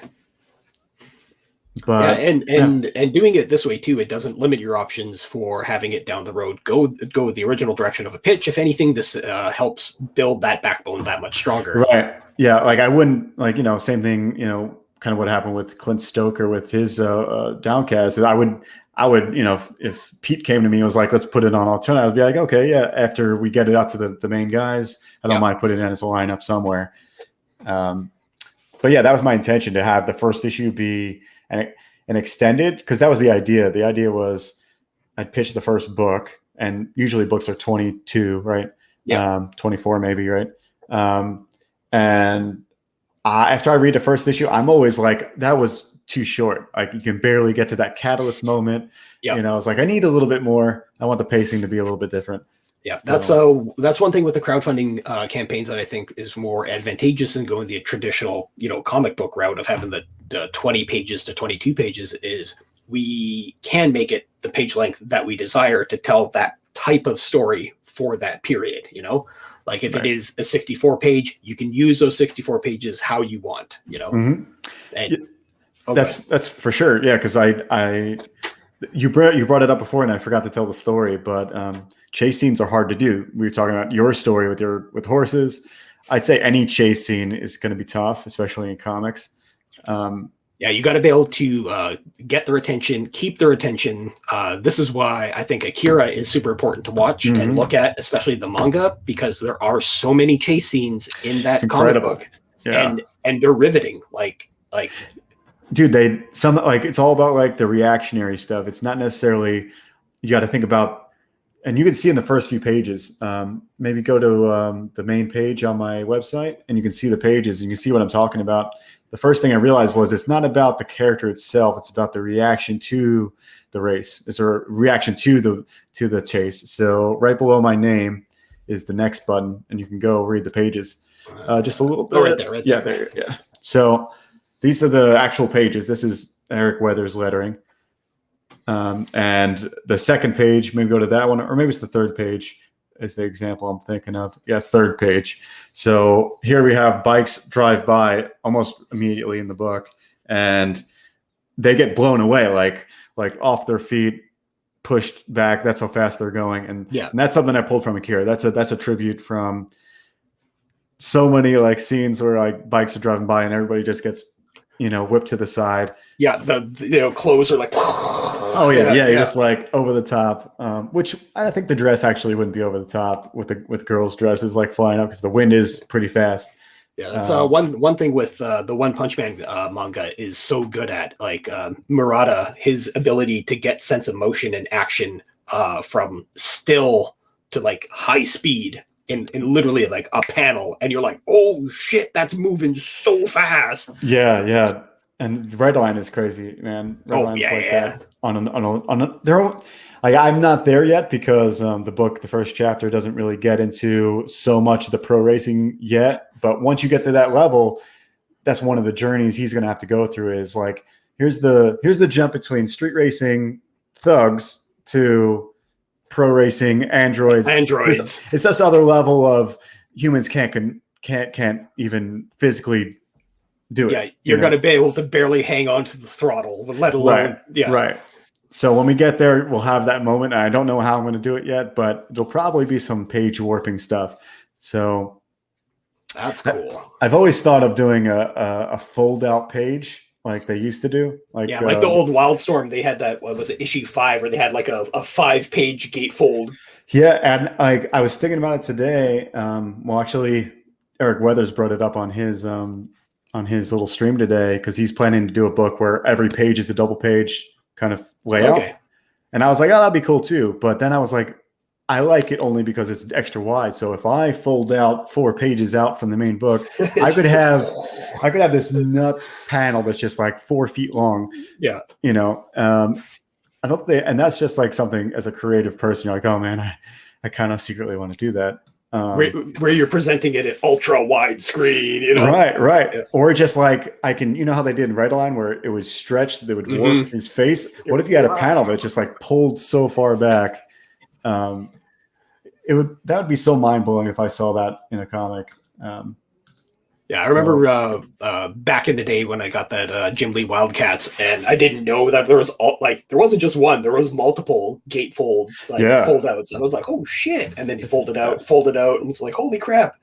But the downside was I was reading it, and I was like, oh, the timing of what she's saying versus how much hang time she would have, this doesn't work. Right. Yeah, I'd have to do some like brick and mortar tests. I'd have to make some real tests before I actually do it. Yep. I see Phoenix Animation there. Yeah, Phoenix. I was going to ask you, do you have like your printers lined up already and all that stuff? Yeah. You kind of have to. I launch on Tuesday, so right around the corner. Damn. Yeah, so Tuesday on Bancroft stream, I'll be so it'll be a late night launch party, and there'll be like everything's set up.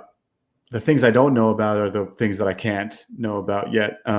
Things like printing the variant along with, because I don't have the work for the variant yet. So that's the interesting. I almost don't want to get funded right away because I don't have the variant yet. So we'll kind of want to get everything printed at the same time. I got Kane and White doing the variant, and nice. I'm in talks with them right now. We're kind of getting to a place where it's almost there. So. That'll be fun to show off when it launches. And, definitely, Kanan's so freaking good, man. It's ridiculous. Yeah, he just the stuff I've seen so far is mind blowing. Like it really drops my jaw when I see it. So I'm not. And he is ridiculously quick. Yeah, man. Yeah, it's incredible how much work he puts. He's prolific as hell. So. Yeah, I follow him on Instagram and Facebook, and he's always posting like his process, right? Yeah, exactly. So you get to actually see how he's doing it, which is super interesting because the amount of blacks he uses and cutting ins and stuff like that. It's like, it's a smart way of economizing your time and your stroke, you know? For sure. I actually, same thing. I saw that from him, and I do it. I don't do it digitally. So what I do digitally is the layout. So I'm like, I'm going to use that cut in. You know, it doesn't matter in the end because I'm going to be penciling over it anyway. So I might as well use it everything at my disposal, you know. Hey, what up, Black Rose Comics? We're shaking. No, Beat Rose, sweet. I was going to ask you. So you do traditional pencils for this stuff? Yeah, which all of them are for sale too. On this book. Is awesome. That is awesome. So another day I was like, man, I wish somebody would just buy every page. And they just want I could just mail them my portfolio and they just want every page and they can read the originals.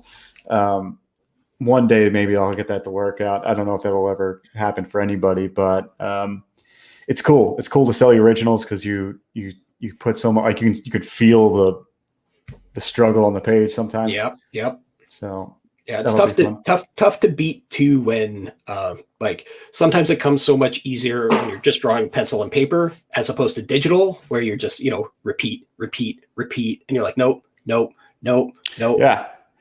It's that undo redo thing on digital. It kind of gets it gives me a weird vibe sometimes. And I always zoom in, zoom out too much when I'm on digital as well. So for digital, are you using Photoshop for colors or? Clip Studio, actually. Okay. So, do you know about the draw at print size feature? No. Okay, I'll give you a little bit of a tip here. So in Clip Studio Paint, here, let me pull it up here. I got mine open on iPad, so I can follow along here. All right. So on Clip Studio Paint, you should be able to go into View. Now I'll give you also a heads up. You're going to actually need a ruler for this, like a legitimate, actual physical ruler. Okay, to measure your. Document-ish. So you bring up view, and then you go down to where is it? Print size. Mm-hmm. Here, let me just bring up a new one, and then this way. There we go. And file, view, print size. Oh, I have mine set up already. But if you go into that print size or set up as print size. So your view, print size. Okay. And then it shows you, it says adjust slider so that the below ruler becomes the same size as the actual one. So that way, because I have the exact same problem when I'm drawing digitally, I get lost in the actual size of what it is. Right. So I set it to the actual print size of the piece of paper I'm working on. That way I know exactly how big stuff is going to be and I don't get lost in it. So does it lock your zoom or no?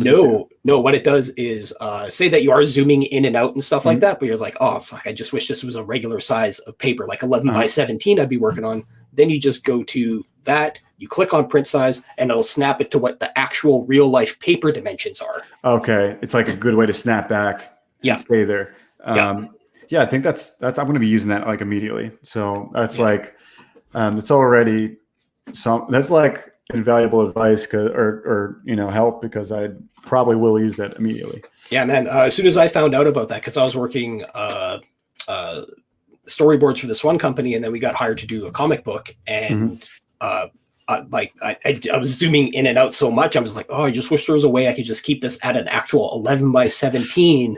Right. And so I'm like, wait a minute, it's Clip Studio Paint. The Japanese have probably figured this out. Let me check it out. And it was like, oh yeah, this is what you do. And I was like, oh my God, it brought out my ruler. And my coworker was like, what are you doing with a ruler on your Cintiq? I was like, never mind. And this is exactly what I need to do. Yeah.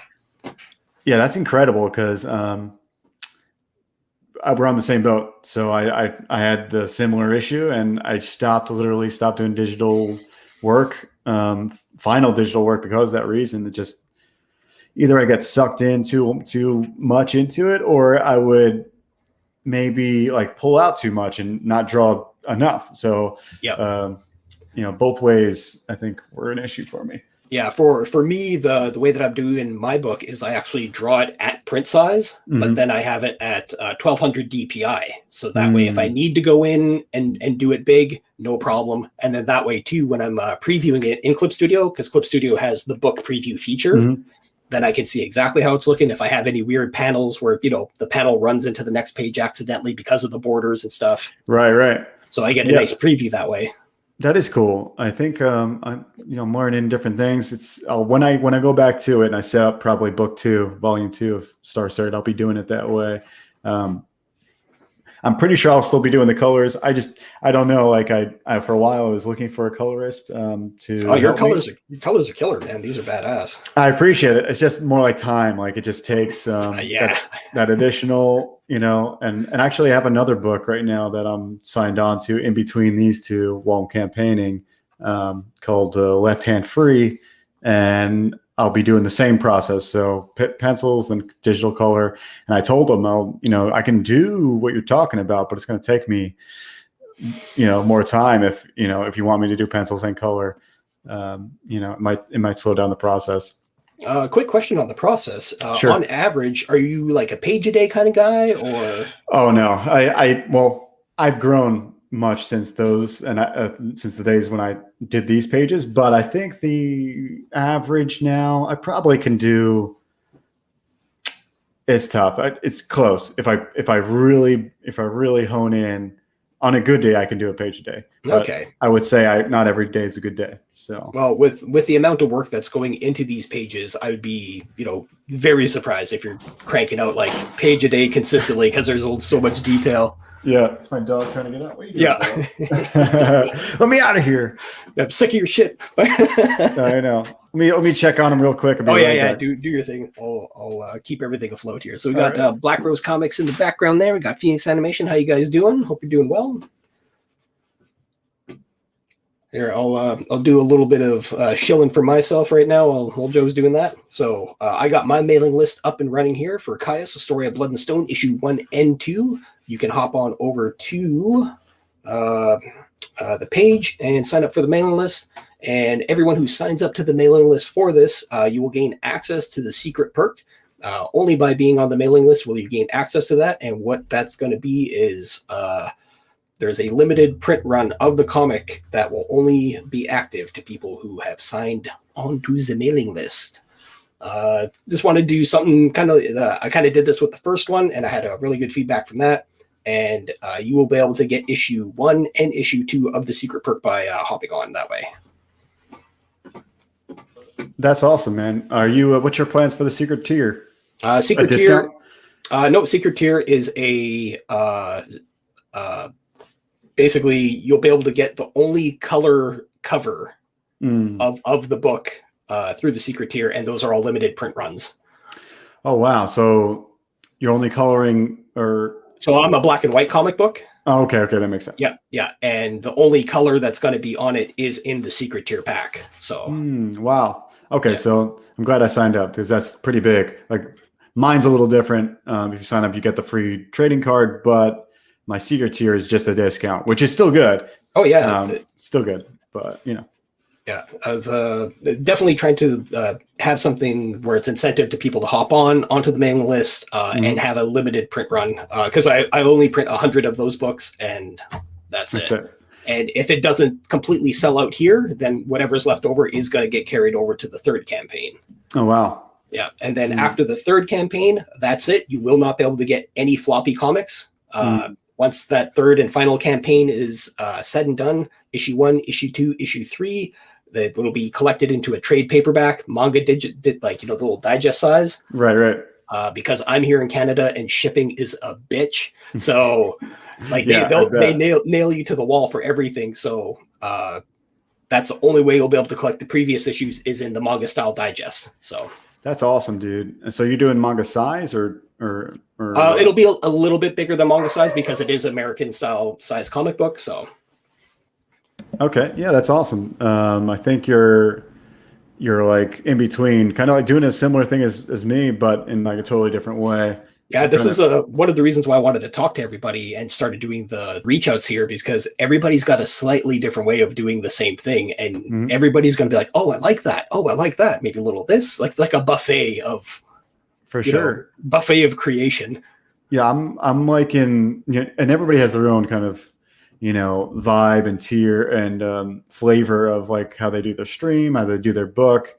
If you jump from, it's so crazy. You jump from like Mandy or like Red Valkyrie and go to, who knows, even Black Rose's channel is totally different, or Bancroft's, it's just a crazy jump. But I like just overall how Comicsgate is kind of evolved, especially for me, because I was in it when it was kind of like the Wild West. And then I missed a year, and then I came back, and it was like, man, this is refined. Yeah, it's definitely like settling. That's the thing. It was like in the beginning, it was like somebody walking through a muddy puddle, and all. Yeah. It was chaotic and not always chaotic, but a lot of just figuring things out. Anything goes, kind of. Yeah, and it's still like that too. Like that's the other thing is like there is an awesome support structure. Like you said, there's Bancroft, there's Black Rose Comics. Like we have a bunch of people that are kind of like, we realize that we're not going to be able to get onto the big shows all the time, so we got to start doing our own thing. And for sure, and I think that's going to evolve. And I think I talked to Black Rose Comics about it before, but something like the Jack Show is cool because you revolve around these streams from the same show on different people's channels, right? So I think we should try to start that up with something else. Doesn't have to be the Jack. It could be anything.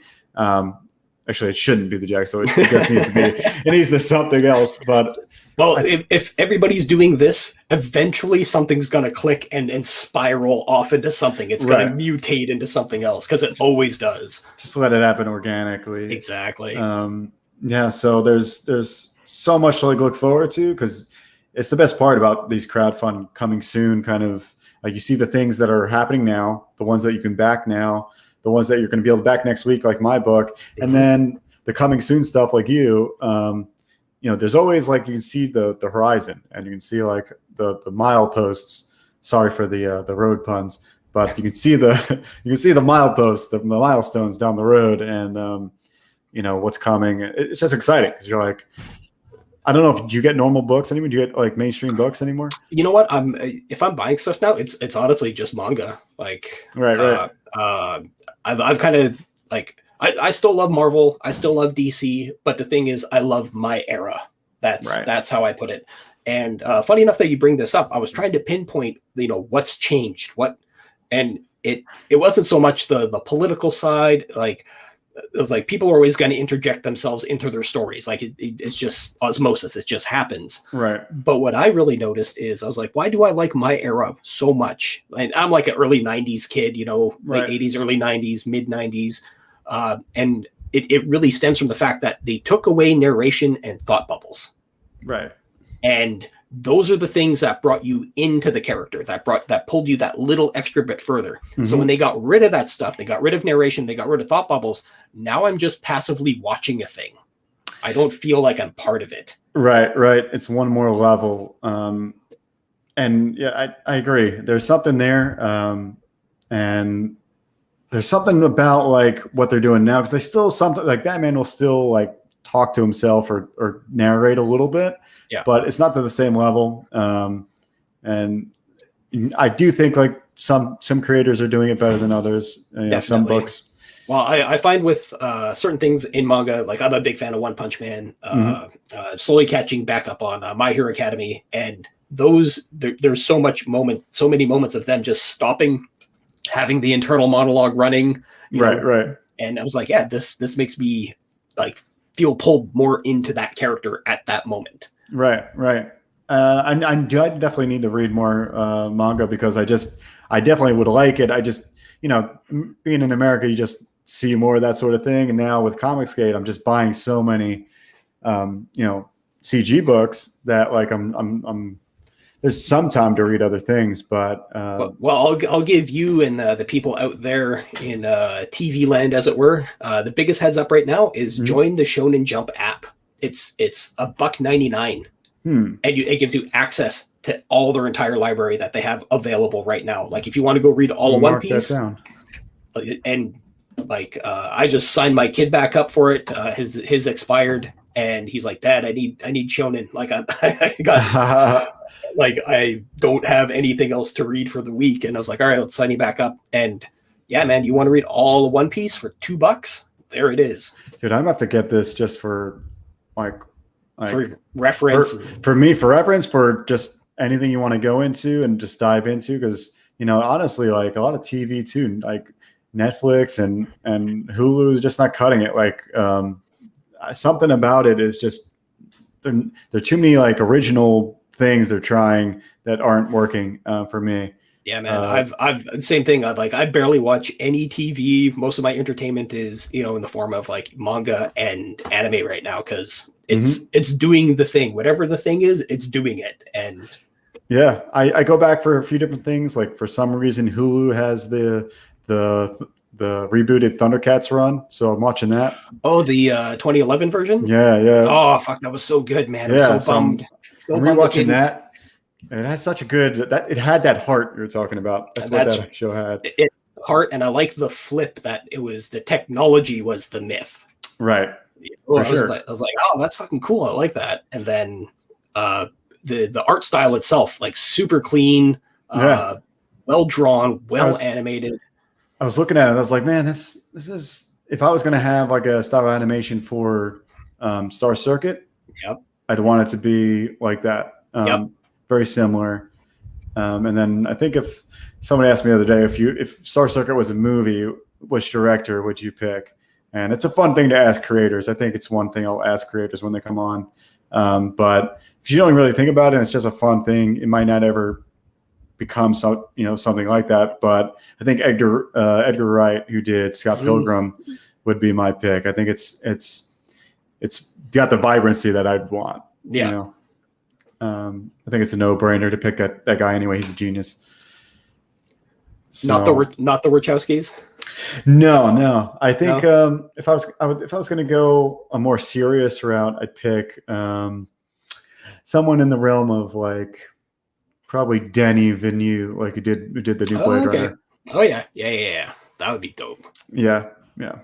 So Yeah, with the sci-fi stuff, there's so much potential to play in different avenues and different areas, and how did tech develop, and like what is tech doing in this, and like how are androids or the robotics, like what's the integration, and Right now, it's a lot of I was soft magicking everything. You know what that means, right? Like, yeah.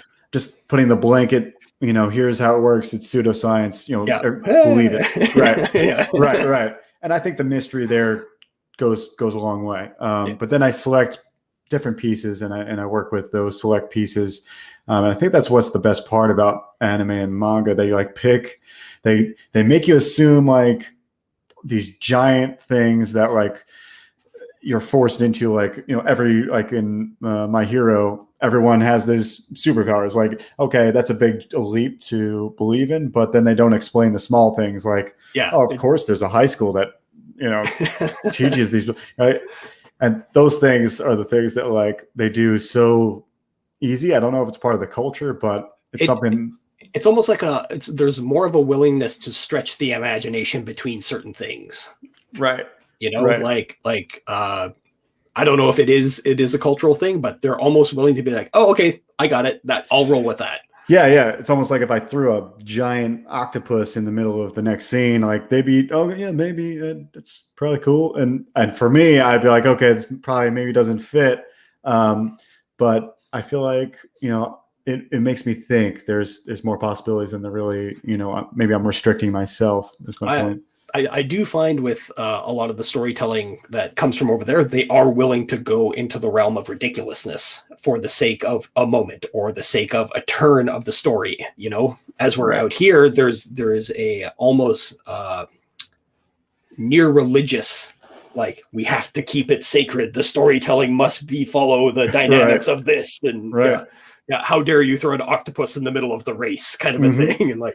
All I know is, you learn so much along the way, and you learn from other creators, and I think it's crazy. This, from doing Star Circuit Chapter 1, I learned an insane amount, and I can't imagine what Volume 2 is going to be, because everything's written out, like outlined out. Chapter 2, I probably will combine Chapter 2 and 3. Like I said, it might be a 60-page, 70-page book. And I'll just make it a bigger volume, Comicsgate style. But by the time that comes out, I can't imagine what it's going to be like. I'm much better with planning for captions. Like here on the page, you can see like I didn't really plan too well for captions. I was more thinking too visually. And with this page, I would probably do it totally different if I did it again, give it more room. But it has everything else I want. It has the energy. It has the stylization. But you just learn things along the way. Yep. And even though that you didn't plan out, like on this page, it still runs well. Like that's the thing. That's Eric Weathers' magic right there. Oh man, he knows his stuff inside and out. Like especially like this top panel, the whole lead across with the words, like that's perfect. Comes back across, leads in. Like he knows his Z very, very well. He does know his Z, and I think he knows like the smaller kind of things that you're not really realizing, like making sure you're not hitting a tangent or things like that. But yeah, I like what he's going to do with the book, and I'm excited to show people more.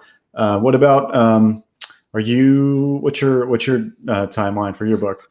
Well, my timeline was supposed to be, I was supposed to release the campaign at the end of December, beginning of January, but out of the blue in November, I got presented with the opportunity of having my own tattoo shop again. So, oh, wow. Nice. Yeah. So I was working with a friend, and he was just like, hey, I got a new location that's really close to my place, but it's literally on the other side of the city. And I was just like, well, I don't want to be traveling across the city during all of this craziness on a day-to-day basis. So I'll just take over your old spot, and like, I guess I have another tattoo shop under my belt. So wow, man, that's cool. Yeah. This is Vancouver, you said, right? Yeah, I'm in Vancouver. Been tattooing for 20 plus years. I took a 4-year break to go into animation and do storyboards, to go learn the stuff that I needed to learn, to come back to do comic books. And now in this weird roundabout way, it's like the goal is always comic books, even getting the shop up and running. It's about comic books, because if we all know how strange Comicsgate and the comics community can be, and how wacky things can go. Yeah. And I'm just like, all right, I got to make sure that I have my fallback thing, which is my straight up go-to, and that's tattooing. Right. Keep that lined up, and then that way it'll feed into it. Because even with these interviews, I'm going to start interviewing other tattoo artists and bringing on people that don't know this kind of stuff, Right. and start doing, because I got to reach out to other people and other avenues of creatives to be like, hey, we're doing comic books and tattooing. Guess what? You guys are creative too. It's about spreading what we're doing around to other people that don't know what's going on. Right. And a little known fact to everyone here, people with tattoos got money to spend. Yeah. Yeah. That's a good point. I feel like you bring up a good point. I was going to say my art bro Jeremy would love to come on probably because obviously he's been doing tattoos for a while. And, you know, he's got tons on. I think he's tattooed himself a few times too, but I'm sure it's a good way to practice. But yeah, he'd love to come on. He's got his new game out as well. So. Nice. Yeah, I'm always down to bring people on if you know anybody else. And same thing in the chat. You all want to come on, just hit me up. Hit me up in my DMs on Twitter. Super easy to find the Ryan Cardinal absolutely everywhere. Mm-hmm. And it's like, I just want to bring more people in and get that cross-platform going on with everybody. Because like you got your project dropping literally around the corner here. Yeah, it's nuts. I picked a good weekend. I did this very carefully. I was like, all right, I need a 3-day weekend. I need another holiday. I need some extra time. You know, I need my brain to like, relax for a second before it. I picked a good time for me anyway, because I'm looking for a house right now. It's a lot of craziness going on right now. It's always like whenever you have something planned and lined up, it's just like the universe goes like, how can we fuck with you right now? Yeah, it's just like, let's, or The War of Art. Have you read that book? Like long. It's a Stephen Pressfield book. Yeah, where it's like the resistance, like what he calls anything that pulls you away from what you're trying to do. Yeah. The closer you get to, like, it's kind of like you go into the black hole or trying to reach the speed of light. The closer you get, the more resistance you're going to get. Yeah. The further away it could become and harder to attain. Right. It's like a spring or a magnet. The harsher you push these two magnets together, when you get to nearly there, it's going to be almost impossible. Yeah. It'll bounce away. Yeah. Right. And that's what it kind of feels like. You know, you're like, oh wait, you mean I got to deal with this, and this plus the campaign? Oh man, that's a bummer. But you just got to do it, you know. And that's right. Well, and from the looks of it, man, like you have an awesome project that is gonna kick some freaking ass when you launch. Because I'm definitely gonna back this because this is tickling all the fancies, man. Yeah, it's definitely. I'm into everything I'm doing, and that's what the first thing I say somewhere in the spiel. But it's everything that I want to see, and I just haven't seen in a book. There's not really many books out there with chase scenes, and there's I think a 10-page one in this one. So man. Kudos to you for tackling the chase scene because I know how difficult it can be because to have people engaged in a still thing that is moving is very, very difficult. It is tough. I mean, I used every trick in the book. Pretty much every trick in the book to make it work because half the time you're like not connecting what's happening with the panel before, especially if things split up and somebody is way farther down than what you wanted them to be, or trying not to break the 180 line of the motion because all of that, man. Yeah. It's tough. So I use lettering, I use bubbles, I use color cues. Since I colored it myself, I was able to use color cues to keep your eye where you need to be.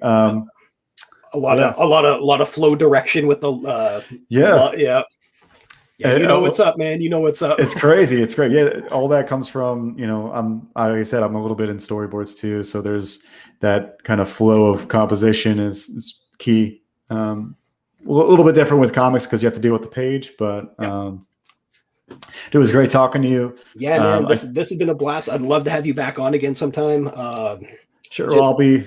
I'll launch next week, so anytime from launch onward, I'll be around. Yeah, man. I'll be posting my next, because this week was kind of the test week. I wanted to see how it operates, how busy it actually is. Me fumbling all over the place. Let's see how bad that is.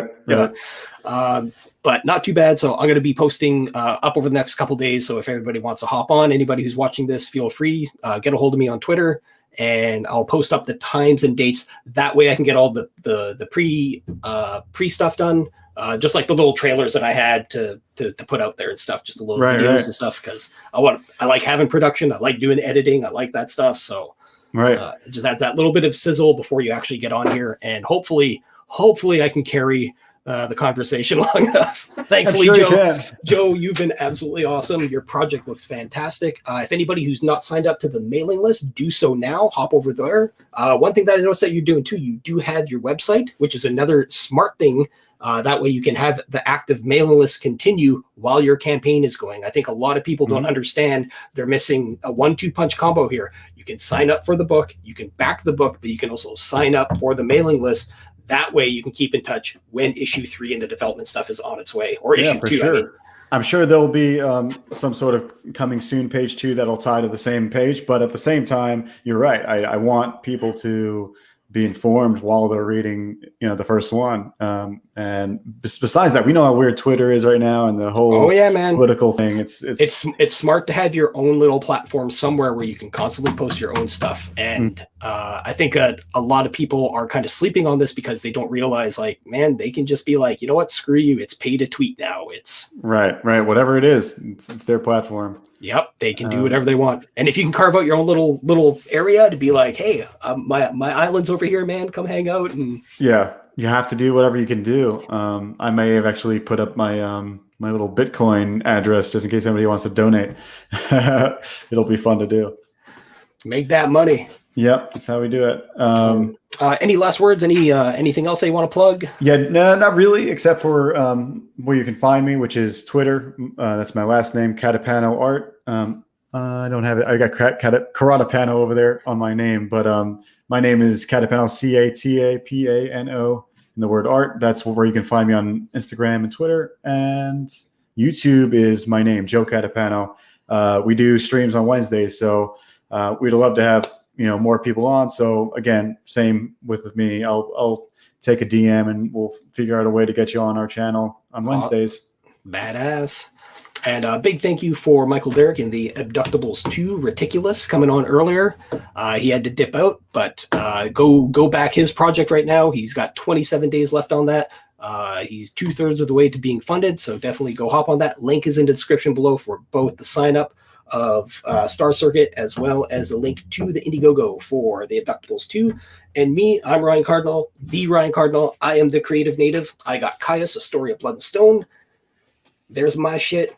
Go sign up for it. Nice. You can find me absolutely everywhere: Instagram, Twitter, Facebook, Twitch. Feel free to push this out as much as you can. Anybody in the chat watching this right now or in the future, I just want to say thank you to Joe for coming on, and that's going to be a wrap. Peace out, everybody. My pleasure.